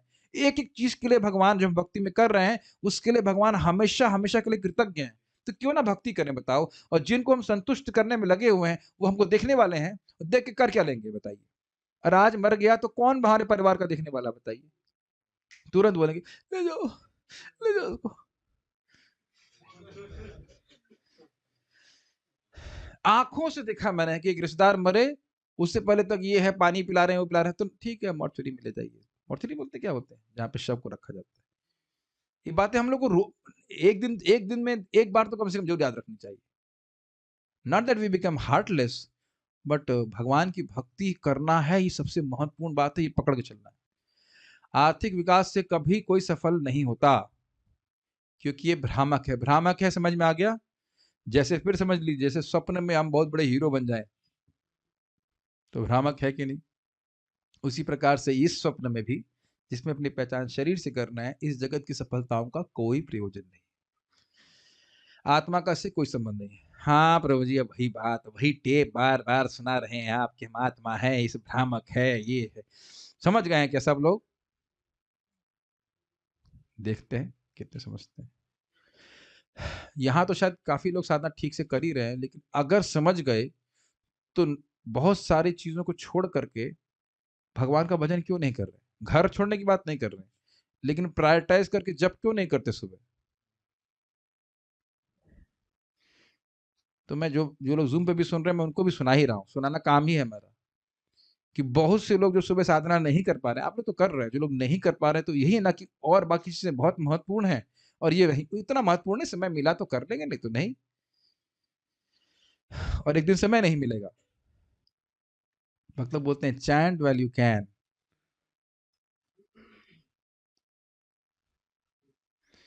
ये लोग सदैव भ्रामक लक्ष्मी देवी के पीछे, महाराज का सुंदर शब्द है, ईमेल में लिखते थे Bhakti Shyam Madhav Maharaj, chant well you can, everything gets lost by at the time of death, ऐसे करके कुछ बोल रहे थे, बड़ा अच्छा लगा था मुझे, लिखते थे, याद नहीं आ रहा सब कुछ। ये लोग सदैव भ्रामक लक्ष्मी देवी के पीछे पीछे लगे रहते हैं, लेकिन ये लोग यह नहीं जानते कि लक्ष्मी जी केवल विष्णु के संरक्षण में ही रह सकती हैं। आपको याद आ रहा है कि वो जो हम सुने थे, द्वारका की रानियां कैसे कृष्ण के प्रति इतनी व्याकुल हो रही थी, कह रहे हैं अरे लक्ष्मी जी जो चंचला हैं, और वह भगवान विष्णु के चरण को नया नया मान उनको अनुभव होता है, तो उनको कौन स्त्री छोड़ सकती है? ऐसे किसी जिसने भगवान की शरण ली है वो स्त्री कैसे छोड़ सकती है? अर्थात जिसने भगवान की सेवा का रस अनुभव किया है, वैसे कोई भी व्यक्ति कैसे छोड़ सकता है? विष्णु के बिना लक्ष्मी जी कोरी माया है। अब इसका अर्थ क्या है समझिए। जब कोई भगवान विष्णु की सेवा करता है तो भगवान की कृपा से उसको संपत्ति भी प्राप्त होता है, तो उसकी मति नहीं खराब होती। लेकिन भगवान विष्णु को छोड़ करके अगर लक्ष्मी जी को ग्रहण करता है तो उसकी बुद्धि खराब होनी ही है। हमने सुना है वो उल्लू पे चल के, उल्लू उनका वाहन, लेकिन कौन सी, माया लक्ष्मी का। तो उल्लू का मतलब उल्लू का वाहन लेके चल रही हैं वो मतलब वो नारायण की पत्नी नहीं है। तो माया लक्ष्मी वह तो बुद्धि को भ्रष्ट करेंगी ही। समझ रहे हैं? और ये बात समझी, भागवत में ही आया, मैं एकदम से कोट नहीं कर सकता कहाँ से, लेकिन एक बीच में आया तो बड़ा स्पष्ट याद है कि भगवान विष्णु के वक्षस्थल पे लक्ष्मी जी रहती हैं। 5वें स्कंद में जहाँ तक स्मरण आ रहा हूँ। और जब कोई उनको प्रणाम करता है तो बड़े अनुग्रह से वो देखते हैं कि हमारे पति को ये प्रणाम कर रहा है, तो उनको आशीर्वाद देती है। और इधर देखिए, रुक्मणी का पत्र लेकर के ब्राह्मण गए थे, तो जब वो लेके वापस आते हैं तो रुक्मणी जी उनको प्रणाम करती हैं, वो लेटर देते हैं, कृष्ण का प्रेम पत्र वापस। ये सब बहुत पहले से चल रहा है, ये लव लेटर। भगवान जब भगवान कर रहे हैं तो जीव तो करेगा ही। तो भगवान भी लव लेटर व्हाटएवर। तो हाँ, तो उनको प्रणाम करते हैं। तो वहां पे ये बात बोली गई है कि सारी संपदा उसको प्राप्त हो गई। तो ये समझिए। अच्छा, एक और बात आप देखेंगे कि जब भक्ति कर रहे हैं तो धन मिलने की उतनी स्पृहा नहीं रहती। धन मिल भी जाएगा तो होगा क्या, यही संपत्ति चाहिए ना कि भक्ति बढ़ जाए हमारी। भूखा कौन रहा है? एक व्यक्ति हाथ खड़ा कर दे, खाने को कभी नहीं मिला हो। मैं तो आज तक सभी भक्तों से पूछा, ऐसा कभी हुआ खाने के लिए पैसे ना हो, खाने को नहीं मिला, ऐसा हुआ है कभी? बल्कि आप लोगों ने ये जरूर बोलोगा, बस हो गया, बस हो गया और रहे, अरे वो नहीं, ये तो ले लीजिए, नहीं नहीं अब आप लोग लीजिए, हम नहीं ले पाएंगे, है ना? ये तो शायद ही कभी होगा, भूखे रह गए। आज तक कभी नहीं हुआ ना सर? प्रभु जी, क्योंकि हम ऐसी प्लानिंग करते हैं कि भूखे रहे नहीं। नहीं हुआ है परम कृष्ण को भूखे रहे हो कभी? अरे तो वो तो बुखार हो गया था, ये तो तपस्वी है ना, सुदामा की परंपरा में, ब्राह्मण सुदामा की परंपरा। तो आप भूखे कैसे रह गए? हमको फोन, हाँ, तो खुद नहीं खाओ तो क्या कर सकते हैं? अरे भाई, हम तो ये देख रहे हैं कि क्या वो आपका कौन सा अभी चला था, ये कोरोना काल में दवा के प्रसाद खिलाया भगवान ने, कोई दिक्कत नहीं। भगवान के कोई दिक्कत नहीं। प्रभुपाद जी इस बात को बोले हैं कि जब उस समय फेमाइन पड़ा था बंगाल का, तब भी भक्त लोग किसी न किसी तरह मैनेज किए। क्या मैनेज किए? ठाकुर जी व्यवस्था करते हैं, वो कर देते हैं किसी न किसी तरह से। अतएव हमें प्रत्यक्ष रूप से लक्ष्मी जी का आश्रय न ढूंढकर विष्णु का आश्रय लेना चाहिए। क्यों? एक बात ध्यान दीजिए, विष्णु का जो आश्रय लिया भगवान कभी छोड़ते नहीं है, और लक्ष्मी तो गायब हो जाती है, चंचला है। एक बात बहुत सुंदर है, ये हमारे दाशरथी प्रभु सुनाए थे इधर राम नवमी के ऊपर, बड़ा ही सुंदर बात, बड़ा, और वो बोलते बोलते प्राय रोने लग गए थे। बड़े भावुक भक्त है, बड़े अच्छे भक्त है। बोल रहे थे कि एक बार जब भगवान श्री राम जा रहे थे जंगल में, तो उनके पांव में कांटा लग गया था। हाँ, महाराज सुन के बोले थे, वो बड़े भाव से बोल रहे थे, तो भगवान उससे कांटा नहीं निकाले अपने हाथ चरणों से। तो माता सीता पूछे, आप कांटा क्यों नहीं निकाल रहे? तो कह रहे हैं कि इसने मेरे चरणों का आश्रय लिया है, तो मैं इसे कैसे छोड़ सकता हूँ। कितना सुंदर बात है, कांटा जो कष्ट दे रहा है वो भी भगवान उसको नहीं छोड़ रहे। तो आप जानते ही हैं पूतना की स्टोरी से, मुंच मुंच छोड़ रहे, लेकिन कृष्ण छोड़ना नहीं जानते। तो कृष्ण का आश्रय लेंगे तो कृष्ण का स्वभाव ही है, विष्णु का स्वभाव ही कि वो पकड़ना जानते, छोड़ना नहीं जानते। तो और उनको लक्ष्मी जी छोड़ना नहीं जानती हैं। तो लक्ष्मी जी का आशीर्वाद सहज रूप से उस व्यक्ति के ऊपर होगा, तो केवल धन नहीं, धन भी आएगा, बुद्धि भी आएगी, स्वास्थ्य भी आएगा, सब कुछ व्यवस्था होती है। ये नहीं होता है कि सब लोग डरा देते हैं, अरे भाई विष्णु की उपासना करोगे तो गरीब हो जाओगे, भिखारी। कोई हुआ भिखारी? आप में से कोई भिखारी हुआ है क्या? भिखारी नहीं हो रहे तो पैसा आ रहा है किसी को, ठीक है, लेकिन बुद्धि नहीं खराब हो रही है। वही पैसा अगर अन्यथा आता तो पक्का बुद्धि खराब होती। अतएव हमें प्रत्यक्ष रूप से पढ़ लिया हमने, केवल विष्णु तथा उनके भक्त ही सबों को आश्रय प्रदान कर सकते हैं। और चूंकि महाराज परीक्षित की रक्षा स्वयं विष्णु कर रहे थे, अतः वह सर्वथा संभव था कि वे अपने शासन में रहने वाले सबों को पूरा पूरा संरक्षण प्रदान कर सके, अर्थात भौतिक रूप से भी और आध्यात्मिक रूप से। तो यहाँ रुकते हैं। क्यों विष्णु से उनकी तुलना की गई, यहाँ पे बात क्लियर है। अब हम लोग पारायण करेंगे। मैं समझ नहीं रहा हूँ कोई प्रश्न है यहाँ पे। सो विल डू पारायण and then stop. Shrimad Bhagavatam की जय। श्री